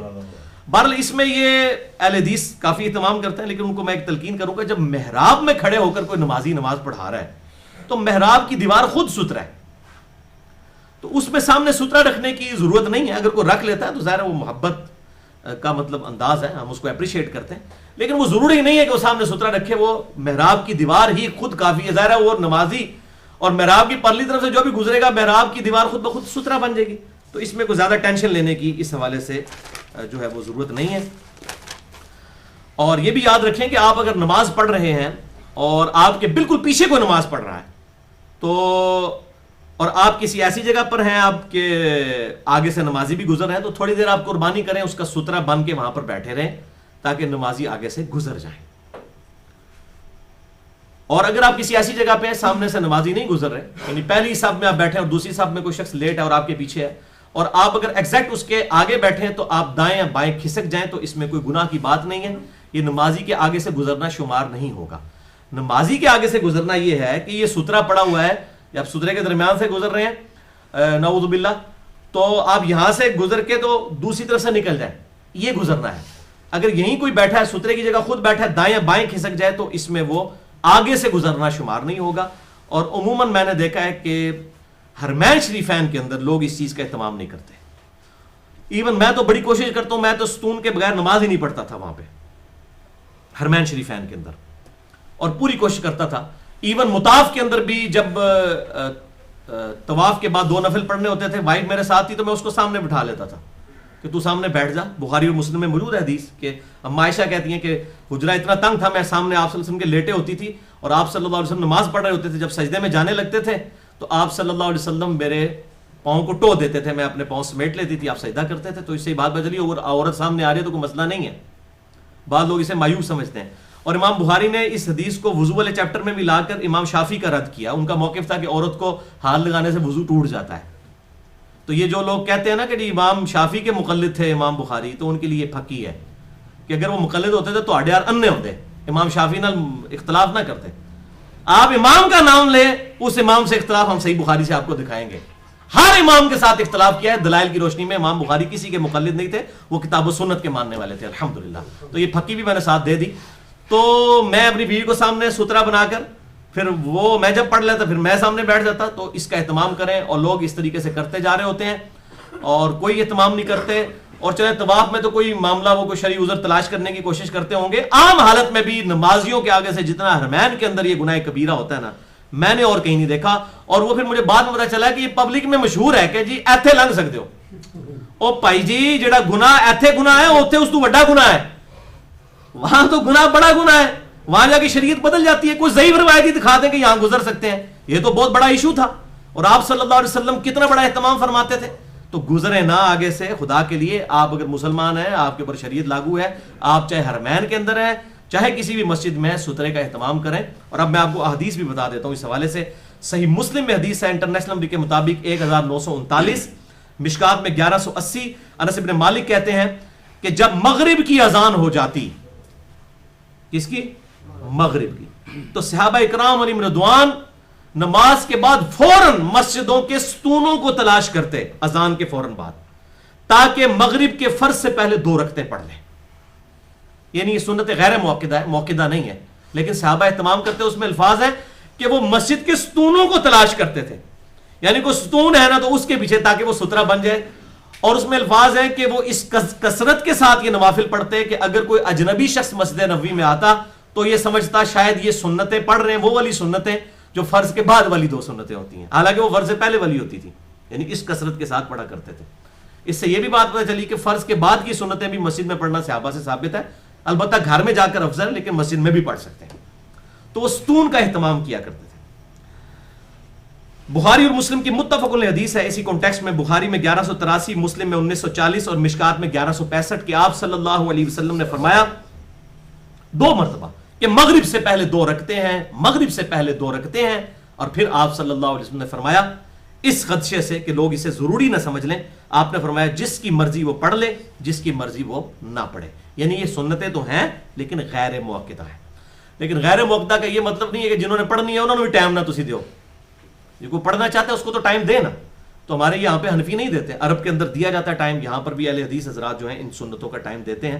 اس کا فائدہ یہ ہوتا ہے کہ اگر مغرب میں کوئی شخص اذان سننے کے بعد مسجد تک آیا تو اس کی تکبیر اولیٰ قضا نہیں ہوتی, اس کو وہ 5-7 منٹ جو ہے وہ ایک بینیفٹ مل جاتا ہے, وضو کرنے کا ٹائم بھی مل جاتا ہے. یہ بھی فائدہ ہو جاتا ہے اس حوالے سے. تو یہ صحابہ کرام علیہم رضوان ستون کا اہتمام کیا کرتے تھے سنتیں پڑھتے ہوئے. کوشش کریں کہ مسجد میں جب سنتیں پڑھیں تو کسی کارنر پہ جا کے ایم اوپنلی جا کے کھڑے نہ ہو جائیں. ہاں سامنے سترا رکھ لیں, کوئی کرسی رکھ لیں, کوئی اسی طریقے سے کوئی ڈیسک رکھ لیں, کوئی چیز ایسی سامنے رکھ لیں جس کو آپ سترا بنا لیں. اور سترے کی میں نے ہائٹ آپ کو بتا دی, یہ دوبارہ آپ کو دکھا دیتا ہوں تاکہ آپ کو آسانی ہو کہ یہ ایک شرعی ہاتھ کے برابر ہوگا سترا, اور کم از کم ایک انگوٹھے یا انگلی کے برابر موٹا ہوگا, یعنی 1.5 فٹ کے برابر یہ سترا ہوگا. اتنا سترا ہونا چاہیے. اور بعض مسجدوں میں بالکل ٹنڈے ٹنڈے قسم کے سترے رکھیں, وہ سترے نہیں ہیں, یہ ذہن میں رکھیں. یہ سترا جب بھی ہو اس کو ناپیں اور پوری احتیاط کے ساتھ. یہ 1.5 فٹ کے اوپر اتفاق ہے, 1.5 فٹ کا ہی سترا ہونا چاہیے. اس سے کم کا ہوگا وہ سترے کا کام نہیں کرے گا. اور اسی طریقے سے اگر سامنے اتنا موٹا شیشہ ہے, شیشہ بعض اوقات موٹے شیشے بھی لگے ہوتے ہیں, شیشے کے دروازے ہوتے ہیں, اگر اس کی موٹائی جو ہے وہ ایک اس کے برابر, جس طرح آج کل جو ہے وہ ½ انچ موٹے شیشے لگے ہوئے ہیں مسجدوں کے اندر, اور اس کے آگے سے کوئی گزرتا ہے یعنی اس کی پرلی طرف سے, تو اب یہ نہیں ہوگا کہ شیشے کی پرلی طرف سے چونکہ نظر آ رہا ہے تو سترا نہیں ہے, سترا ہے, وہ سترا ہی شمار ہوگا. اور اس سترے کا زمین میں گڑا ہونا بھی ضروری نہیں ہے, یہ بھی ذرا ذہن میں رکھیے گا. کہ زمین کے اندر گاڑنا ضروری نہیں ہے، کیونکہ آپ صلی اللہ علیہ وسلم جو اونٹ کا پالان سامنے رکھتے تھے وہ زمین میں تو نہیں گاڑتے تھے، سامنے رکھا ہوتا تھا. اس طریقے سے آپ کرسی سامنے رکھ لیں یا کوئی بھی چیز ایسے سامنے رکھ لیں تو اس کے پھر پرلی طرف سے لوگ گزر سکتے ہیں، ان کو اس حوالے سے اجازت ہوگی. البتہ یہاں پر ایک تلخ بات بھی ہے، کچھ پاکستان میں اور کچھ انگلینڈ کے اندر کچھ خاص سخت قسم کے جو سلفی ٹائپ اہل حدیث ہیں. اب یہ بھی دو اہل حدیث میں بھی دو پارٹیاں بن گئی ہیں نا، آپ کو نہیں اندازہ یہ کتنا خطرناک معاملہ ہو گیا. یہی ہوتا ہے کہ جب آپ ایک نام رکھتے ہیں نا تو پھر معاملہ تو ہو جاتا ہے نا. اب انگلینڈ کے اندر یہ ایک دوسرے کو اہل بدعت کہتے ہیں، ایک اہل حدیث ہیں اور ایک ہے سلفی. اہل حدیث وہ ہیں جو انڈیا پاکستان کے مولویوں کے بتائے ہوئے مسئلوں پہ چلتے ہیں، اور سلفی وہ ہیں جو سعودی عرب کے مولویوں کے مقلد ہیں. ان کو میں مقلد بول رہا ہوں، اہل حدیث ٹھیک ہے کیونکہ وہ مقلد نہیں ہے. ان کے مولوی کو فتویٰ دے دے گا کہ رکوع کے بعد ہاتھ باندھنے ہیں، انہوں نے اپنی عقل نہیں استعمال کرنی کہ بھائی اے بدعت شروع ہوئی ہے 20ویں صدی آ کے یا ہجری اعتبار سے 15ویں صدی، انہوں نے نہیں سوچنی، انہوں نے اس کے مطابق عمل کرنا ہے. بہرحال جو اہل حدیث ہیں وہ اس حوالے سے سمجھدار ہیں اور وہ کتاب و سنت کے دلائل کے اوپر لے کے چلتے ہیں. تو یہ دو فرقے بن چکے ہیں وہاں پر بھی، یعنی اہل حدیث میں بھی درار ڈال دی ہوئی ہے. تو یہی ہوتا ہے، اسی لیے ہم کہتے ہیں کہ آپ ان ساری چیزوں سے باہر نکل کے اپنے آپ کو مسلم کہیں، مسجد میں یہ تفریق نہ کریں. تو بہرحال وہ جو سلفی ہیں نا، اور میں ان کو تو ویسے سیلفی کہتا ہوں، یہ سیلف سٹارٹ ہے، انہوں نے اپنی مرضی سے دین کو بنایا ہوا ہے. یہ سلفی نہیں ہے، سیلفی ہیں. تو یہ جو سیلفی ٹائپ کے سلفی ہیں، اہل حدیث کی میں بات نہیں کر رہا، اہل حدیث کا یہ ایک ٹوٹا ہوا ٹکڑا، انہوں نے کہا جی کہ سترہ واجب ہے، اس کے بغیر نماز ہو ہی نہیں سکتی. تو ان کے لیے میں اب حقیقی کے طور پہ ایک حدیث بتانے لگا ہوں. اور شیخ زبیر لزئی رحمہ اللہ المتوفا 1435 ہجری، انہوں نے بھی اپنے توضیح الاحکام میں جلد 1 صفحہ 276 پہ یہ لکھ دی. شکر ہے بڑی نیکی کی انہوں نے. اور بیسیکلی انہوں نے انہی سیلفیز کا، اچھا ایک سیلفی وہ بھی ہے جو ٹیلی فون والی بھی سیلفی، تو وہ ان کا رد کرتے ہوئے یہ حدیث نقل کی. صحیح ابن خزیمہ میں ہے 838 نمبر انٹرنیشنل نمبر کے مطابق. یہ امام ابن خزیمہ المتوفا 359 ہجری، یہ امام بخاری کے سب سے لائق ترین شاگرد ہیں. امام بخاری کے سب سے لائق ترین شاگرد ہیں امام ابن خزیمہ. تو یہ امام ابن خزیمہ جو ہیں، ان سے جو ہے وہ حدیث نقل کی ہے شیخ زبیر صاحب نے. صحیح ابن خزیمہ میں 838 نمبر یہ حدیث ہے کہ عبداللہ ابن عباس رضی اللہ تعالیٰ عنہ کہتے ہیں کہ میں اور میرا بھائی فضل، بڑی چھوٹے سی عمر کے تھے یہ لوگ، آپ صلی اللہ علیہ وسلم کی وفات کے وقت بھی 12-13 سال ان کی عمر تھی، یعنی ابھی بالغ نہیں ہوئے تھے. تو صحابہ کرام کو آپ صلی اللہ علیہ وسلم نماز پڑھا رہے تھے، تو یہ وہاں پر گراؤنڈ میں کھیل رہے تھے میدان عرفات کے اندر. تو کہتے کہ میں نے آپ صلی اللہ علیہ وسلم کو دیکھا کہ آپ نے صحابہ کرام کو فرض نماز جماعت سے پڑھائی میدان عرفات میں، اور آپ صلی اللہ علیہ وسلم نے آپ اپنے سامنے کوئی چیز بھی سترے کے طور پر نہیں رکھی ہوئی تھی، اور ہم سامنے سے گزر رہے تھے. اس سے یہ بات پتہ چلی، وہ یعنی کہ بچے گزر رہے تھے، بچوں کے اوپر تو ظاہر اس طرح کی شریعت نہیں لگتی، کہ آپ صلی اللہ علیہ وسلم نے اوپن میدان میں بھی بغیر سترے کے بھی نماز پڑھائی ہے. اس سے یہ بات پتہ چل گئی کہ سترہ رکھنا واجب نہیں ہے، یہ مستحب ہے. یعنی جہاں آپ کو یہ شک نہیں ہے کہ سامنے سے کوئی گزرے گا، یعنی آپ اس چیز کا آپ کو یقین ہے، تو آپ ظاہر ہے کہ میدان عرفات کے اندر آپ صلی اللہ علیہ وسلم تھے، نماز کا وقت تھا. تو آج کل کا تو معاملہ نہیں تھا کہ وہ بریلویوں نے اپنی جماعت کرائی ہو خیموں میں، دیوبندیوں نے اپنی، اہل حدیث نے اپنی، ایک ہی امام کے پیچھے لوگ پڑھ رہے تھے تو سامنے سے کسی نے گزرنا ہی نہیں تھا. تو آپ صلی اللہ علیہ وسلم نے نماز پڑھائی، صحابہ کرام پیچھے تھے. بال یہ چھوٹے چھوٹے بچے جو تھے، حضرت ابن عباس رضی اللہ تعالیٰ عنہ، یہ لوگ وہاں پر کھیل رہے تھے. ان کا ہم نے یہ ضرور دیکھا کہ آپ نے اپنے سامنے سترہ نہیں رکھا ہوا تھا. تو اگر یہ آپ کو خدشہ نہ ہو، یعنی آپ کو اس معاملے میں خدشہ نہ ہو کہ کوئی آگے سے گزرے گا، تو کوئی مسئلہ نہیں ہے. اگر کوئی نہیں گزرنے والا تو آپ اوپنلی بھی ایسی جگہ پہ نماز پڑھ سکتے ہیں، سترہ رکھنا واجب نہیں ہے. شکر ہے یہ حدیث موجود ہے تاکہ وہ سیلفیز کا بھی اس حوالے سے رد ہو جائے. تیسرا سوال آج کا، کیا غسل جنابت کو مؤخر کیا جا سکتا ہے، ڈیلے کیا جا سکتا ہے، یا فوراً ہی غسل کرنا واجب ہے؟ اس میں بھی پبلک میں مشہور ہے، اور وہ ایک حدیث کی وجہ سے مسکنسیپشن آ گئی. وہ حدیث کو شیخ البانی تو ضعیف کہتے ہیں، شیخ زبیر صاحب اسے حسن درجے کی کہتے ہیں. بہرحال میں نے اس کو جب دقت نظر سے دیکھا تو یہ مجھے بھی بالکل جعلی روایت یہ لگتی ہے. یہ کوئی گھساڑ کی کوئی حسن درجے تک پہنچی ہوئی ہے. شیخ زبیر صاحب نے اسے صحیح نہیں، حسن درجے کی کہا ہے، اور میں درایتن بھی اسے ثابت کروں گا کہ یہ روایت بخاری اور مسلم کے ہی خلاف ہے. بہرحال میں روایت بیان کر دیتا ہوں.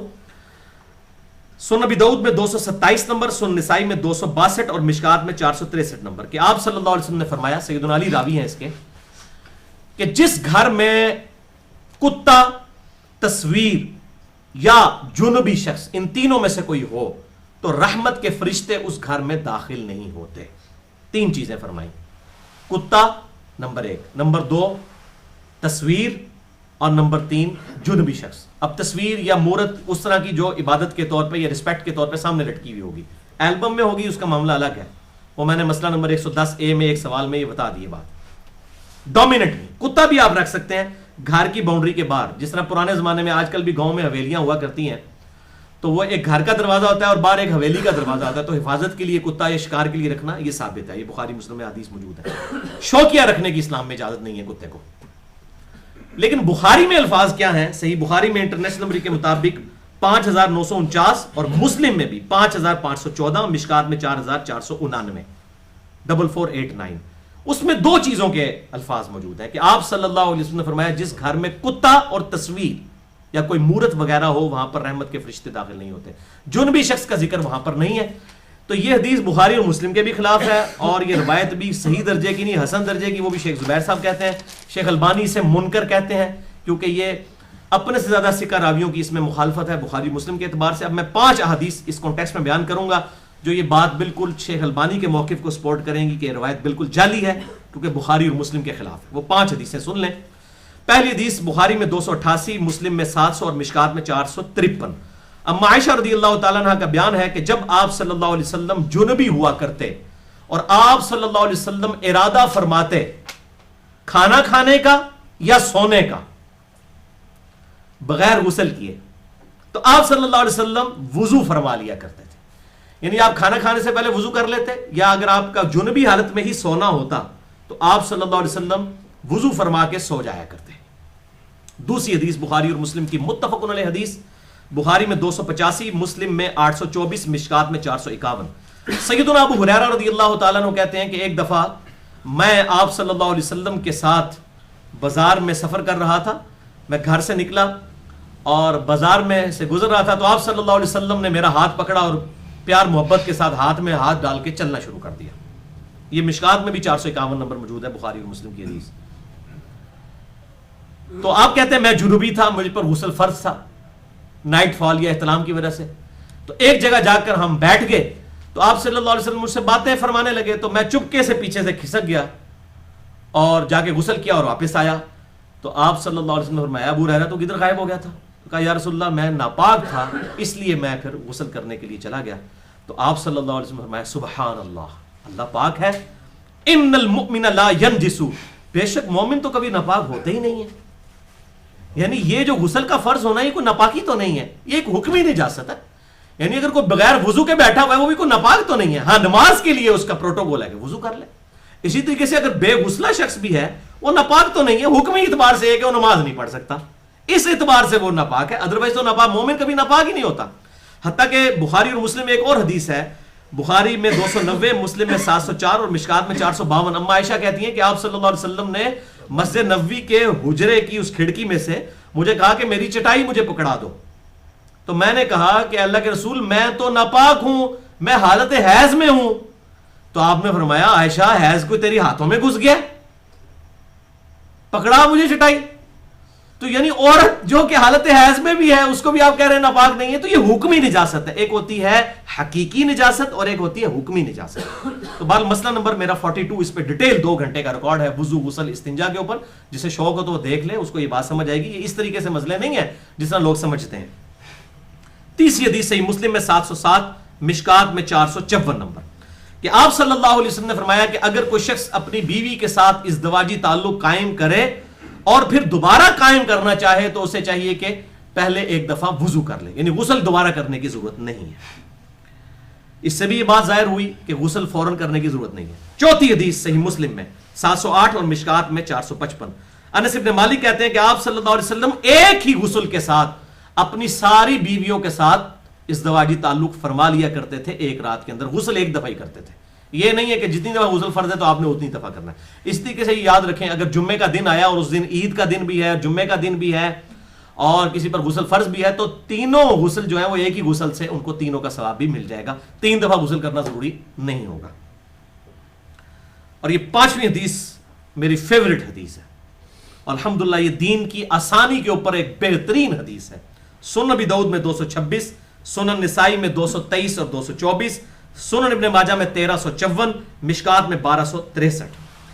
سیدنا غدیف بن حارث کہتے ہیں کہ میں ایک دفعہ اما عائشہ رضی اللہ تعالیٰ عنہ کی خدمت میں حاضر ہوا اور میں نے عرض کی کہ اما جان یہ بتائیے کہ آپ صلی اللہ علیہ وسلم غسل جنابت جو ہے وہ رات کے شروع کے حصے میں کرتے تھے یا آخری پہر اٹھ کر کیا کرتے تھے جب آپ تہجد کے لیے اٹھتے تھے؟ تو اما عائشہ نے کہا کہ اللہ کے نبی صلی اللہ علیہ وسلم کبھی کبھار تو رات کے اول حصے میں ہی غسل فرما لیا کرتے تھے جب جنبی ہوتے تھے، اور کبھی آپ صلی اللہ علیہ وسلم غسل کو مؤخر کر دیتے تھے رات کے آخری پہر تک، اس وقت اٹھ کر غسل فرمایا کرتے تھے۔ تو سیدنا غدیف نے وہی نعرہ بلند کیا، اللہ اکبر الحمدللہ، اللہ بڑا ہے، تمام تعریف اس کے لیے ہے، تمام بڑائیاں اس کے لیے ہیں جس نے دین میں اتنی وسعت رکھ دی ہے۔ کتنی وسعت ہے، الحمدللہ۔ اچھا دوسرا پھر انہوں نے پوچھا بتائیے اماں کہ آپ صلی اللہ علیہ وسلم وتر کی نماز عشاء کی نماز کے ساتھ ہی پڑھ لیتے تھے یا آخری پہر میں اٹھ کے پڑھا کرتے تھے؟ انہوں نے کہا بیٹا کبھی ساتھ ہی پڑھ لیا کرتے تھے اور کبھی آخری پہر اٹھ کر پڑھا کرتے تھے۔ پھر انہوں نے کہا اللہ اکبر الحمدللہ، تمام تعریفیں اس اللہ کے لیے ہیں کہ جس نے دین میں اتنی آسانیاں رکھ دی، الحمدللہ۔ پھر اس نے پوچھا اماں یہ بتائیے کہ آپ صلی اللہ علیہ وسلم جو رات کی نفلی نماز تھی، تہجد کی یا قیام اللیل کی یا نماز وتر، اس میں آپ اونچی آواز کے ساتھ قرات کیا کرتے تھے یا آہستہ آواز کے ساتھ؟ تو آپ نے فرمایا بیٹا کبھی اونچی آواز سے بھی کر لیتے تھے اور کبھی آہستہ آواز کے ساتھ۔ پھر انہوں نے کہا اللہ اکبر الحمدللہ، تمام بڑائیاں اللہ کے لیے ہیں، تمام تعریفیں اللہ کے لیے ہیں جس نے دین میں اتنی وسعت رکھی ہے۔ اس لیے میں کہتا ہوں یہ بہترین حدیث ہے دین میں آسانی کے اعتبار سے۔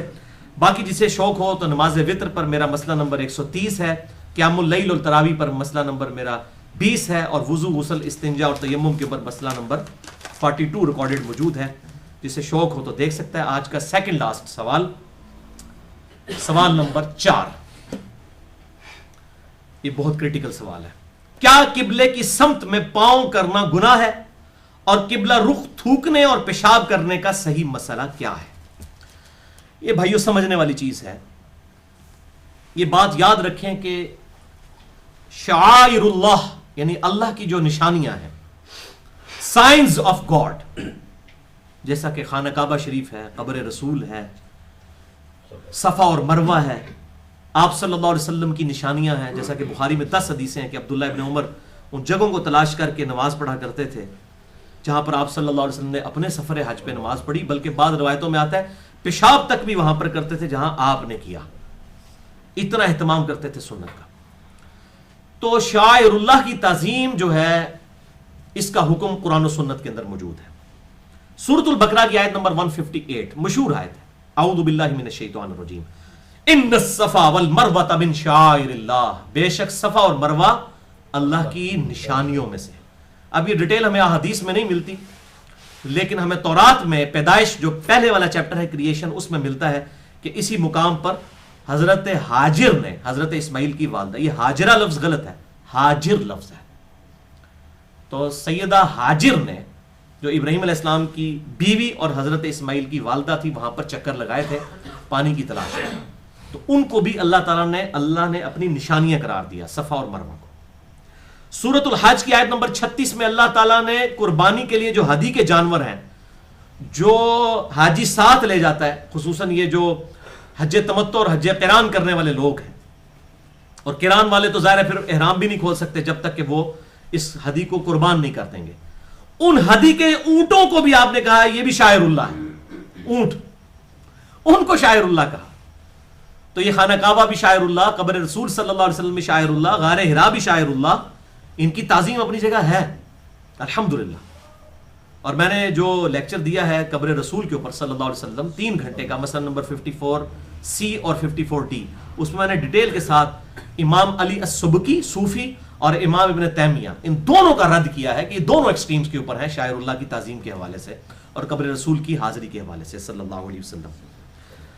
سورۃ الحج کی آیت نمبر 32 میں آیا وَمَن يُعَظِّمْ شَعَائِرَ اللَّهِ، جو کوئی تعظیم کرتا ہے اللہ کے شاعر کی، فَإِنَّهَا مِن تَقْوَى الْقُلُوبِ، تو بے شک یہ دلوں کے تقوی میں سے ہے، یعنی پرہیزگار شخص کی یہ نشانی ہے کہ وہ اللہ کے شاعر کی تعظیم کرے۔ تعظیم کا یہ مطلب نہیں ہے کہ جا کے قبر رسول پہ سجدے شروع کر دے، یہ نہیں، تعظیم اسی طریقے سے ہوگی جیسا کہ سکھائی گئی ہے، صلاۃ و سلام عرض کرے، جا کر درود شریف پڑھے، اسی طریقے سے خانہ کعبے کو جا کر چومنا، اس کی دیواروں کو چومنا، غلاف کعبہ سے لپٹنا، یہ تعظیم نہیں ہے. تعظیم یہی ہے کہ آپ نے صرف حجر اسود کو جا کے چومنا ہے، باقی آپ اپنے معاملات وہی کریں جو سنت کے مطابق ہے. تو تعظیم کا کرائٹیریا بھی اللہ کے محبوب صلی اللہ علیہ وسلم سکھا چکے ہیں. اسی حوالے سے ایک حدیث ہے صحیح بخاری اور مسلم کی متفق علیہ حدیث، بخاری میں 394، مسلم میں 609، مشکات میں 734، کہ آپ صلی اللہ علیہ وسلم نے فرمایا جب تم قضائے حاجت کے لیے جاؤ، یعنی پیشاب اور پخانے کے لیے، تو نہ تو قبلہ کی طرف رخ کر کے بیٹھو اور نہ قبلہ کی طرف پیٹ کر کے بیٹھو. یعنی پیٹ کرنا بھی منع اور رخ کرنا بھی منع. یعنی اگر قبلہ اس طرف ہے تو آپ کی ٹوائلٹ کی سیٹ اس طرح 90 ڈگری پہ ہونی چاہیے، نہ قبلے کی طرف پیٹ ہو نہ رخ. اور میں نے کئی مسجدیں دیکھی ہیں ان کے بھی ٹوائلٹ قبلہ رخ بنے ہوئے ہوتے ہیں، اور بعض جو زیادہ سمجھدار ہیں انہوں نے صرف وہ پیٹ قبلے کی طرف کی ہوتی ہے، وہ کہتے ہیں جی پیٹ ہو رہی ہے جی منہ تو نہیں ہو رہا. دونوں چیزیں منع ہیں. اور بخاری اور مسلم کی اس حدیث میں آگے الفاظ ہے کہ سعد ابن ابی وقاص کہتے ہیں کہ جب شام فتح ہوا، تو شام فتح کب ہوا ہے؟ حضرت عمر کے دور میں. یعنی یہ حدیث ڈیسائسو ہوگی، یہ یاد رکھنا ہے. یہ حدیث آپ صلی اللہ علیہ وسلم کی وفات کے بعد وہ بیان کر رہے ہیں. کہتے ہیں ہم شام گئے تو شام میں ٹوائلٹس جو تھے وہ قبلہ رخ بنے ہوئے تھے، تو اب ہمیں مجبوراً پبلک ٹوائلٹس کے اندر بیٹھنا پڑتا تھا. یعنی ان کی وہ جو سیٹیں یا وہ جو پرانے زمانے میں ٹوائلٹس بنا ہوا کرتے تھے وہ زمین کی پانی کی گہرائی تک ہوتے تھے اور اسی میں وہ نیچے چیزیں جذب ہو جاتی تھیں. ابھی بھی ہمارے گاؤں ایریا میں اس طرح کے ٹوائلٹس استعمال ہوتے ہیں، وہ ڈیزالو ہوتی رہتی ہے. تو وہ قبلہ رخ بنے ہوئے تھے پبلک ٹوائلٹس. تو ظاہر اوپن جگہ پہ تو نہیں بنے ہوئے ہوں گے، ارد گرد دیواریں بھی ہوں گی. تو ہم اس پر بیٹھا کرتے تھے، تو ہم اپنے آپ کو ٹیڑھا کر کے بیٹھتے تھے اور ساتھ ہی ساتھ ہم اللہ تعالیٰ سے بعد میں استغفار بھی کرتے تھے کہ انہوں سے پھنس گئے تھے. تو یہاں پہ بھی آپ کو کسی مسجد میں یا کسی ہوٹل میں جانا پڑے تو آپ قبلہ رخ کا اہتمام کریں. میں نے الحمدللہ اپنی زندگی میں نے جب سے ہوش سنبھالا ہے، میں تھوک پھینکتے وقت، پیشاب کرتے وقت اس چیز کا اہتمام کرتا ہوں کہ پہلے قبلے کو ڈٹرمن کیا جائے کہ قبلہ تو نہیں اس طرف. اور الحمدللہ گھر بھی جب بنوایا تو وہاں پر بھی بالکل 90 ڈگری میں نے رکھوائی، بالکل 90 ڈگری. اس چیز کا اہتمام مسجدوں میں بھی اس چیز کا اہتمام کیا جائے. اور یہ مولویوں کو کیا فائدہ ہے اگر یہ لوگ یہ قبلے کا بھی اہتمام نہیں کروا سکتے ٹوائلٹس کے اعتبار سے. یہ صرف چندے بٹورنے کے لیے اور مسجدیں بنانے کے لیے ان کو یہ بھی تمیز نہیں ہے کہ ہم نے یہ ٹوائلٹس کو کس طرح بنانا ہے. تو یہ پہلے چیز دیکھنی چاہیے کہ ٹوائلٹس کو صحیح اس اعتبار سے بنایا جائے. تو وہ سعد ابن ابی وقاص، بخاری مسلم کے الفاظ ہیں، وہ کہتے ہیں کہ جب شام فتح ہوا تو ہم بعد میں استغفار بھی کرتے تھے، بیٹھ جاتے تھے ٹیڑھے کر کے. اور ہمارے آفس میں بھی اس طرح تھا. تو جب تک وہ ٹھیک نہیں ہوا پھر میں نے اپلیکیشن دے کے اس کو توڑوا کے سیٹ جو ہے بالکل ٹھیک کروائی. تو اس وقت تک جب مجبوراً تھا تو ہم بھی ٹیڑھے بیٹھ کے کم از کم اس کو اس کے رخ اور پیٹ اس طرف نہ ہو، جتنا ٹیڑھے ہو کے بیٹھ سکتے ہیں. پھر اللہ تعالیٰ سے معافی بھی مانگ لیتے تھے، مجبوراً ہے یہ معاملہ. تو یہ بات یاد رکھیں. البتہ یہاں پر کچھ احادیث ہے جن کی وجہ سے کنفیوژن ہوئی اور دو رائے بن گئی. دو رائے یہ بنی کہ اگر آپ اوپن کسی صحرا میں اوپنلی کسی جگہ کے اندر ٹوائلٹ یوز کریں گے تو آپ قبلے کی طرف منہ یا پیٹھ نہ کریں، اور اگر گھر کے اندر کریں تو آپ کر سکتے ہیں. یہ بھی ایک موقف ہے اور اس میں احادیث بھی موجود ہے، میں بتا دیتا ہوں. بخاری اور مسلم کی متفق علیہ حدیث ہے، بخاری میں 148، مسلم میں 612 اور مشکات میں ہے 335. ابن عمر کہتے ہیں کہ میں سیدہ حفصہ اپنی بہن کے گھر گیا جو حضور کی بیوی بھی تھی، ام المومنین رضی اللہ تعالیٰ عنہ وصلی اللہ علیہ وسلم. تو وہ کہتے ہیں کہ میں آپ صلی اللہ علیہ وسلم کے گھر میں جب داخل ہوا تو گھر کی چھت پر میں نے آپ صلی اللہ علیہ وسلم کو دور سے دیکھا کہ آپ صلی اللہ علیہ وسلم قبلے کی طرف پیٹھ تھی اور آپ صلی اللہ علیہ وسلم پیشاب فرما رہے تھے. انہوں نے دور سے ان کو شائبہ سا اس حوالے سے ہوا. اور وہ بعد میں بھی محدثین نے پھر اس پہ یہ بات لکھی ہے کہ وہ چونکہ اینٹیں بھی اسی سٹائل میں رکھی ہوتی تھیں ٹوائلٹ کو یوز کرنے کے لیے، اس زمانے میں سیٹیں نہیں ہوا کرتی تھی، تو اس سے ابن عمر نے یہ اندازہ لگایا کہ آپ صلی اللہ علیہ وسلم بیٹھے ہوئے انہوں نے دیکھا، بعد میں انہوں نے اینٹیں آبزرو کی ہوں گی تو اس سے انہوں نے اندازہ لگا لیا. تو اس سے یہ پھر وہ پلی لیتے ہیں کہ جی رخ کرنا منع ہے اور پیٹ کرنا جو ہے وہ جائز ہے. اور بعض اس طرف گئے کہ یہ آپ صلی اللہ علیہ وسلم کی خاصیت ہے. لیکن ایک اور حدیث ہے صحیح مسلم میں 606 اور مشکات میں 336. سلمان فارسی کہتے ہیں کہ آپ صلی اللہ علیہ وسلم نے ہمیں قبلے کی طرف منہ کر کے رفع حاجت کرنے سے منع کیا اور دائیں ہاتھ سے استنجا کرنے سے منع کیا. یعنی منہ کر جو کرنا ہے یہ پرٹیکولر اس کے اوپر زیادہ وعید ہے. پیٹھ کا معاملہ ذرا ہلکا ہے. لیکن ایک اور حدیث ہے پیٹھ والے معاملے میں بھی، وہ امام ترمذی لے کر آئے ہیں، حدیث نمبر 8 اور اس کے تحت ائمہ کے اقوال بھی لے کر آئے، حدیث نمبر 8 اور 9. اور اس میں جو ایک حدیث ہے وہ ضعیف ہے، لیکن جو حدیث نمبر 8 ہے وہ بالکل صحیح حدیث ہے کہ جابر بن عبداللہ رضی اللہ تعالیٰ عنہ کہتے ہیں کہ ہم نے آپ صلی اللہ علیہ وسلم کو وفات سے 1 سال پہلے قبلے کی رخ پیشاب کرتے ہوئے دیکھا. اس میں پھر امام ترمذی نے بڑی ڈیٹیل سے لکھا ہے کہ ائمہ کے مختلف اقوال ہیں, امام احمد بن حنبل کا کیا موقف ہے, اور پھر انہوں نے لکھا کہ مینلی 2 موقف ہیں کہ اگر آپ صحرا میں یا اوپن جگہ پر کریں گے پھر قبلہ رخ نہیں کر سکتے, اور اگر کلوز باؤنڈری میں کریں گے تو آپ کر سکتے ہیں. تو یہ 2 طرح کے موقف ہیں.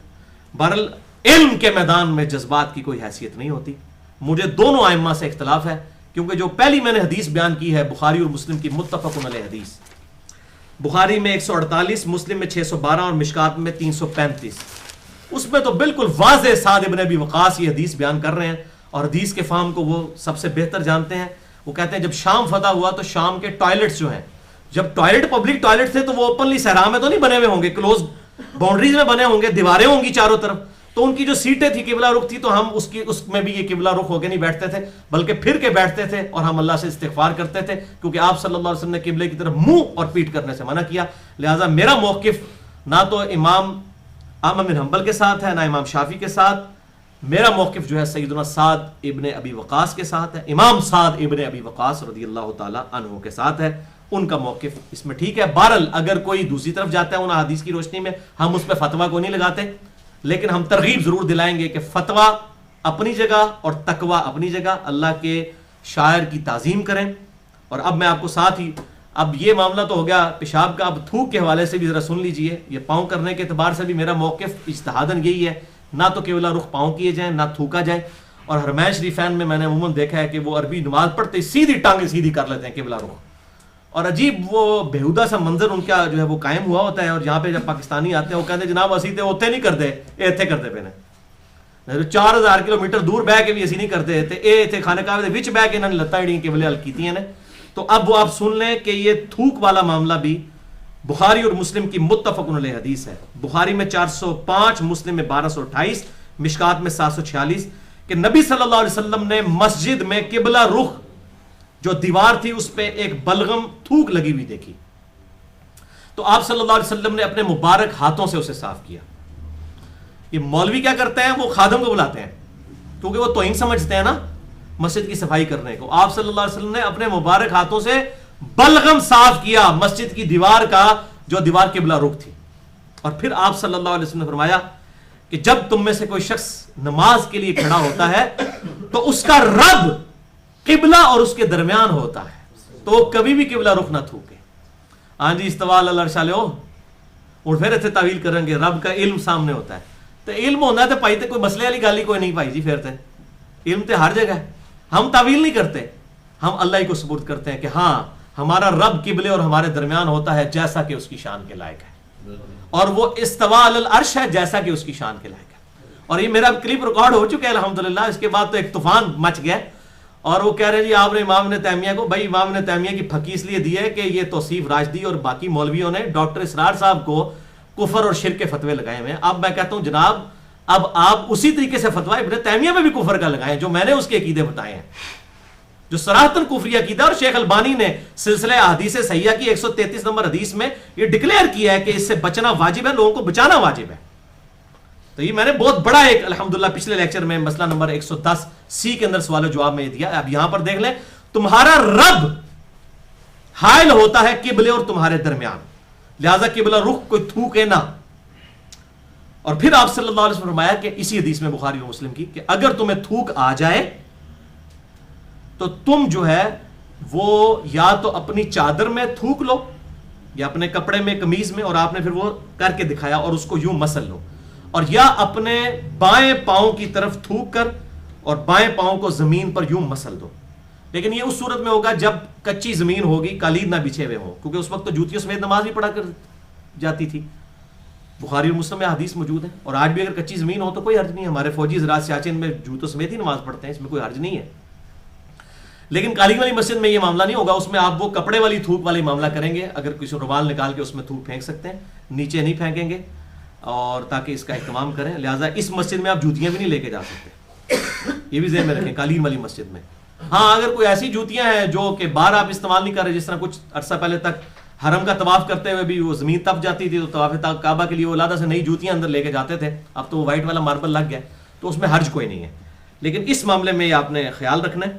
تو آپ صلی اللہ علیہ وسلم نے فرمایا کہ تھوکنا ہے تو اس طریقے سے تھوکو. تمہارا رب حائل ہوتا ہے قبلے اور تمہارے درمیان. اب میں نے ایک الگ سے کلپ بھی میرا چڑھ کیا ہے یوٹیوب کے اوپر, اللہ کہاں ہے.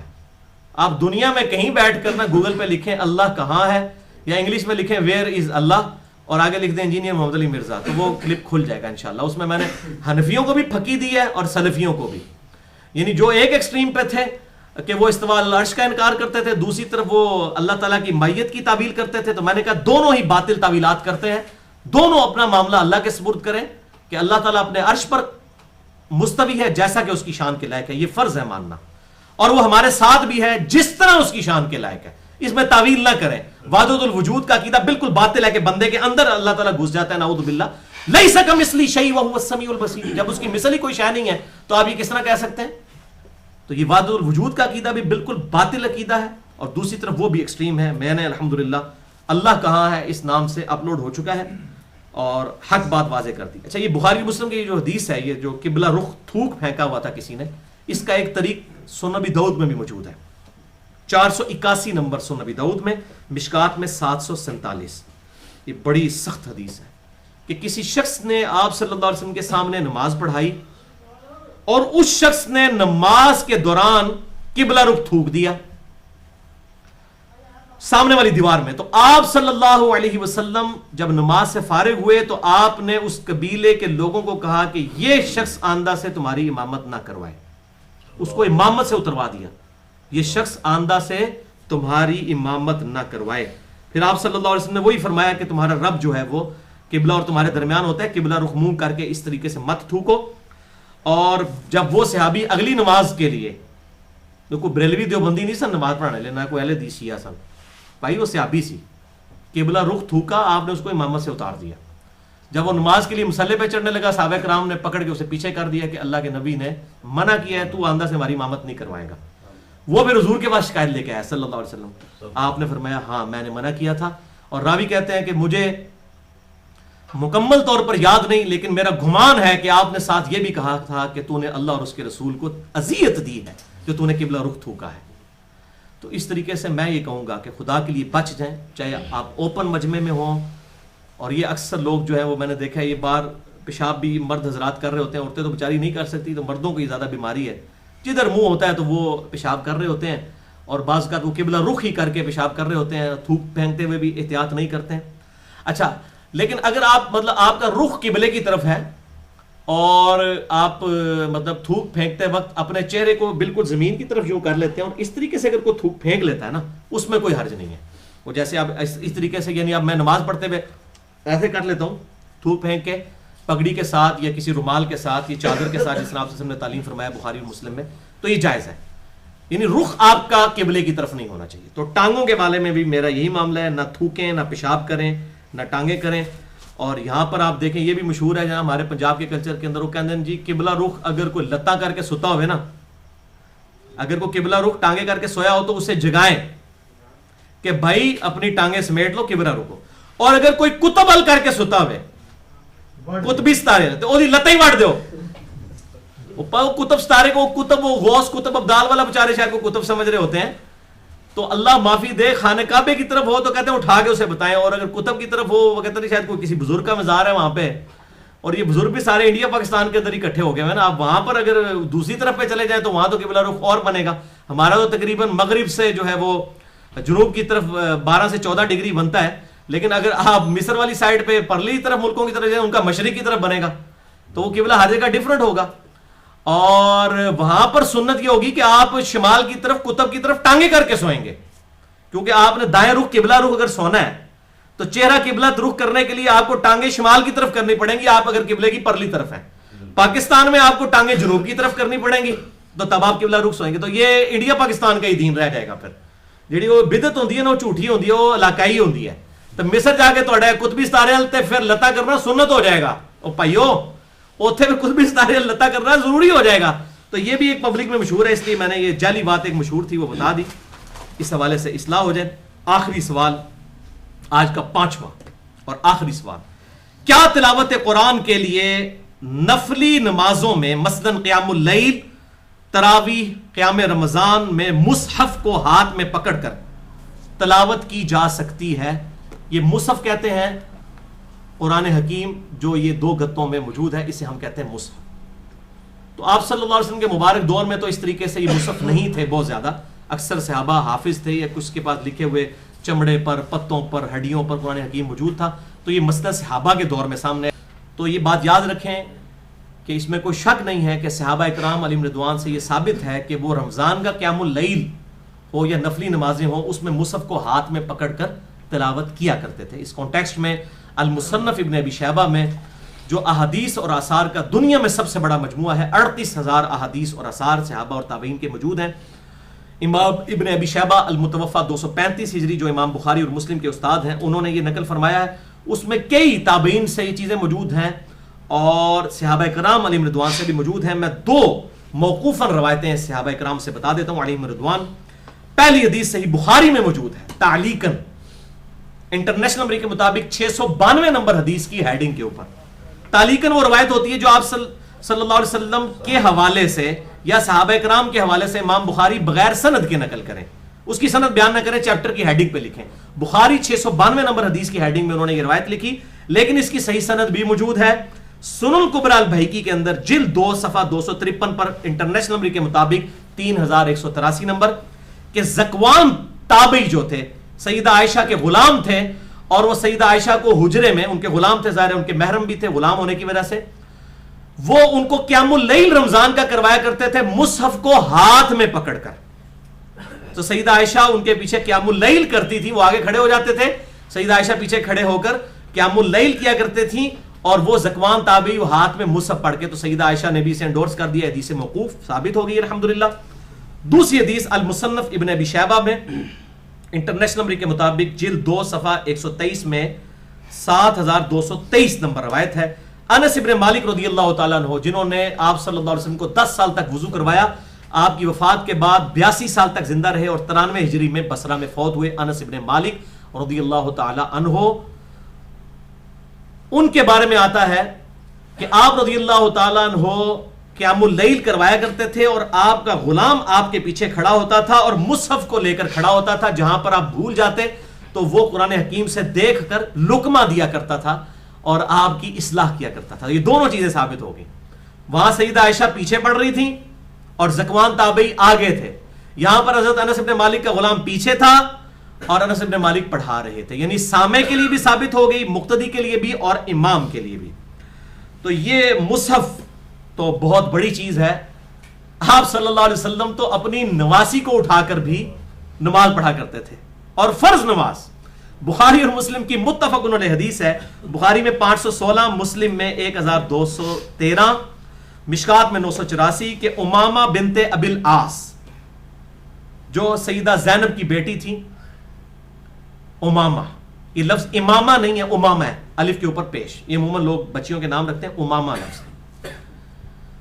تو آپ صلی اللہ علیہ وسلم نے فرض نماز صحابہ اکرام کو پڑھائی اپنی نواسی کو یوں ہاتھ میں اٹھا کر، اور صحابہ کہتے ہیں جب آپ صلی اللہ علیہ وسلم رکوع میں جانے لگتے تو اس کو سائیڈ میں بٹھا دیتے، اور پھر آپ صلی اللہ علیہ وسلم جب سجدے کر کے اٹھتے تو پھر اسے دوبارہ سے اٹھا لیتے۔ الحمدللہ۔ تو اس سے میں اس لیے حنفیوں کا رد کروں کیونکہ وہ قرآن کو ہاتھ میں پکڑنے کو غلط سمجھتے ہیں، تو آپ صلی اللہ علیہ وسلم نے تو نواسی کو اٹھایا، حالانکہ آپ کے کتنے جانثار تھے، آپ نواسی کو کسی کے بھی حوالے کر سکتے تھے، اور فرض نماز پڑھا رہے ہیں۔ اور مسند امام احمد میں تو حضرت حسن اور حسین علیہم السلام کے بارے میں آتا ہے کہ سجدے کی حالت میں وہ اوپر چڑھ جاتے تو آپ صلی اللہ علیہ وسلم سجدہ لمبا کر دیا کرتے تھے، مسئلہ نمبر 66B میں نے بتایا ہے، تو اس میں کوئی مسئلہ نہیں ہے۔ اور آپ دیکھیں ظلم کی انتہا دیکھیں، یعنی فقہ حنفی میں در مختار کے اندر، اور اس کا حاشیہ جو ہے رد المختار، یہ مختار میں خے ہے خرگوش والی، اور در مختار میں خا ہے خرگوش والی، اور اس کے اوپر جو حاشیہ لکھا گیا فتاوی شامی وہ ہے رد المختار، ہا جو ہے وہ حلوائی والی ہا، یہ رد المختار نہیں ہے، در مختار پر اعتراضات کے جوابات رد المختار ہے، جس میں وہ لکھا ہے کہ آپ پیشاب سے سورہ فاتحہ اور وہ نعوذ باللہ وہ ساری جو بکواسات ہیں وہ لکھی ہوئی ہیں ابن عابدین شامی نے۔ میں نے مسئلہ نمبر 67 نجدی کون ہے اس میں نے بتایا یہ لوگ ہیں اصل میں نجدی، یہ اس نے شوشہ چھوڑا تھا سب سے پہلے محمد عبد الوہاب صاحب کو نجدی کہا، جس کا اپنا کریکٹر یہ تھا۔ تو یہ در مختار رد المختار کے اندر یہ بات لکھی ہے کہ آپ اگر کوئی شخص جو ہے وہ کتے کے بچے کو اٹھا کے نماز پڑھا لے یا پڑھ لے تو اس کی نماز ہو جائے گی. اور لیکن یہ کرے کہ کتے کے منہ کے اوپر جو ہے وہ کوئی کپڑا باندھ لے تاکہ کہیں وہ زبان نہ مار دے کیونکہ اس کا تھوک نہ پاک ہے. ایڈی گڑی آخر آئی ہے بھائی کہ کتا چکے. اور پھر اس ظالم شخص نے لکھا کہ یہ اس لیے جائز ہے کہ آپ صلی اللہ علیہ وسلم بھی تو اپنی نواسی کو اٹھا کے نماز پڑھا کرتے تھے. لعنت اللہ علی الکاذبین انا للہ و انا الیہ راجعون. او بریلویو تواڈے بابے وڈے گستاخ لنگے جے.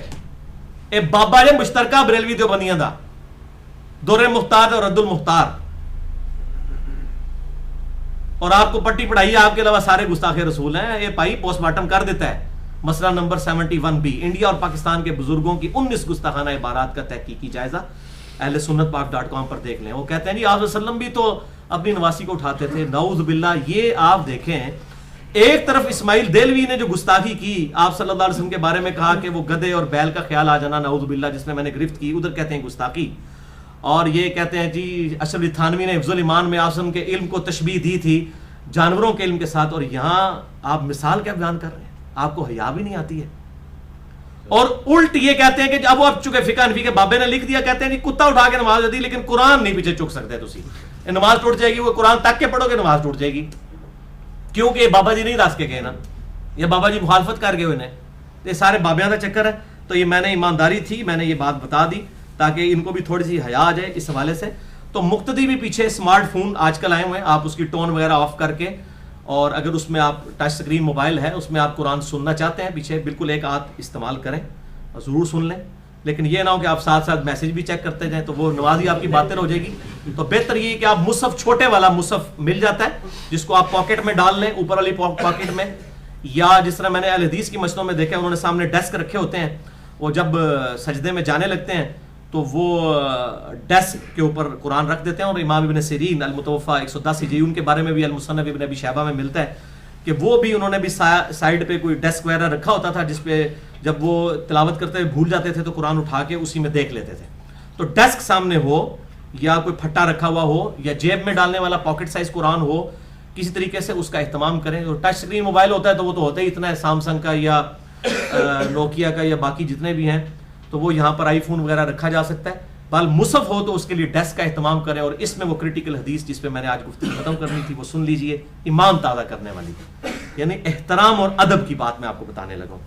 سن نبی داؤد میں انٹرنیشنل نمبر کے مطابق 4449 نمبر حدیث کہ آپ صلی اللہ علیہ وسلم یہودیوں کے مدرسے میں زنا کے مقدمے کے فیصلے کے لیے گئے. یہودیوں نے آپ کو بلایا تھا کہ آپ ذرا فیصلہ کر دیں, تو آپ صلی اللہ علیہ وسلم نے ان سے تورات منگوائی کہ تمہاری کتاب سے فیصلہ کروائیں. صحابہ کرام علیہم رضوان جو تھے وہ آپ صلی اللہ علیہ وسلم کے ساتھ ہوا کرتے تھے, جو تورات جانتے تھے, جو عبرانی زبان جانتے تھے, آپ ان کو ساتھ رکھا کرتے تھے. اچھا, تو انہوں نے صحابہ کرام علیہم رضوان کو, آپ صلی اللہ علیہ وسلم کو انہوں نے ایک تکیہ دیا بیٹھنے کے لیے. آج بھی عرب کے کلچر میں ہے, زمین پہ ہی وہ گدیاں ڈال کے بیٹھتے ہیں. ہمارے KPK میں بھی ہے, پٹھان لوگ جو ہیں زمین پہ بیٹھ کے کھانا بھی, ان کے ہوٹلوں میں بھی آپ چلے جائیں, جس طریقے سے پنجاب سے نکلے ہوٹل بھی زمین پہ بیٹھ کے کھانا کھاتے ہیں. تو آپ صلی اللہ علیہ وسلم کو ایک تکیہ دیا انہوں نے, آپ اس پہ بیٹھ گئے. آپ نے تورات منگوائی. جب تورات آئی تو آپ صلی اللہ علیہ وسلم اٹھ کر خود زمین پر بیٹھ گئے, لائیو زمین پر. عاجزی دیکھیں, یہاں مولوی کہتے ہیں ہمیں پروٹوکول دو, ہمیں اسٹیج پہ نہیں بلایا تو تقریر ہی نہیں کرتے ہیں.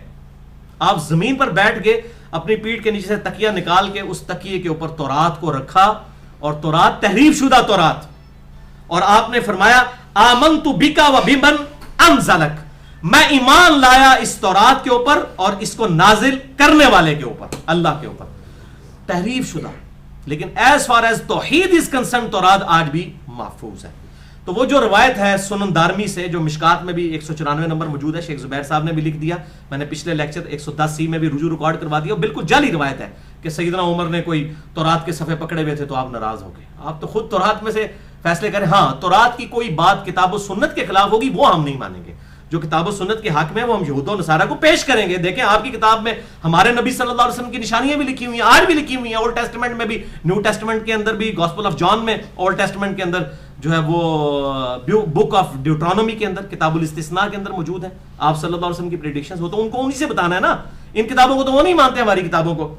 تو آپ صلی اللہ علیہ وسلم نے وہ فیصلہ فرمایا, اور آپ نے کتنا احترام کیا کہ اپنی پیٹھ کے نیچے سے وہ نکالی وہ تکیہ، اس پر تو رات کو رکھ کے خود زمین پر بیٹھ گئے. اس لیے دیکھیں ہم نے یہ اتنے مہنگے پلاسٹک کے ڈیسک یہاں پر رکھے ہوئے ہیں تاکہ کوئی شخص قرآن کو اس پہ نہ رکھے. اور اس سے یہ بھی بات پتہ چلی کہ ہماری یہ گھروں میں بڑی بوڑھیاں جو ہیں وہ عموماً تکیے کے اوپر رکھ کے قرآن پڑھ رہی ہوتی ہیں، اور پھر وہ جب قرآن پڑھتی ہیں کوئی بیچارہ تکیے پہ بیٹھنے لگے تو اس کو تکیے پہ بیٹھنے نہیں دیتی، وہ کہتی ہیں اس پہ قرآن رکھا ہوا ہے. تو یہ ان کی اپنی پیار محبت ہے، ہم کو فتویٰ نہیں لگاتے، لیکن مسئلہ کوئی نہیں ہے. یہاں پر دیکھ لیں آپ صلی اللہ علیہ وسلم خود اس پہ بیٹھ چکے ہوئے تھے، اس کے باوجود آپ صلی اللہ علیہ وسلم نے کوئی نیا تکیہ نہیں منگوایا کہ اس کے اوپر آپ میں نے رکھنا، چونکہ میں بیٹھ چکا ہوں ابھی میری بیٹھنے والی چیز ہے. تو اس میں اہتمام یہی کرنا چاہیے، کوئی ڈیسک ہو، کوئی تکیہ ہو، کوئی پھٹا سامنے ہو جس پہ آپ اہتمام کریں. جب بھی آپ قیام اللیل میں پیچھے سنتے ہیں تو اس میں آپ اس چیز کا اہتمام کر لیا کریں. تو ہمارے الحمدللہ آج کے یہ سوالات مکمل ہوئے. انشاءاللہ تعالی زندگی رہی تو اگلی دفعہ انشاءاللہ نیکسٹ نشست کریں گے. اللہ تعالیٰ سے دعا ہے جو حق بات میں نے کہی اللہ تعالیٰ ہمارے دلوں میں راسخ فرمائے. اگر جذبات میں میرے منہ سے کوئی غلط بات نکل گئی تو اللہ تعالیٰ ہمارے دلوں سے محو کر دے. ہمیں کتاب و سنت کی تعلیمات پر عمل کر کے دوسرے بھائیوں تک پہنچانے کی توفیق عطا فرمائے. سبحانک اللہم و بحمدک اشہد ان لا الہ الا انت استغفرک و اتوب الیک وما علینا الا البلاغ المبین.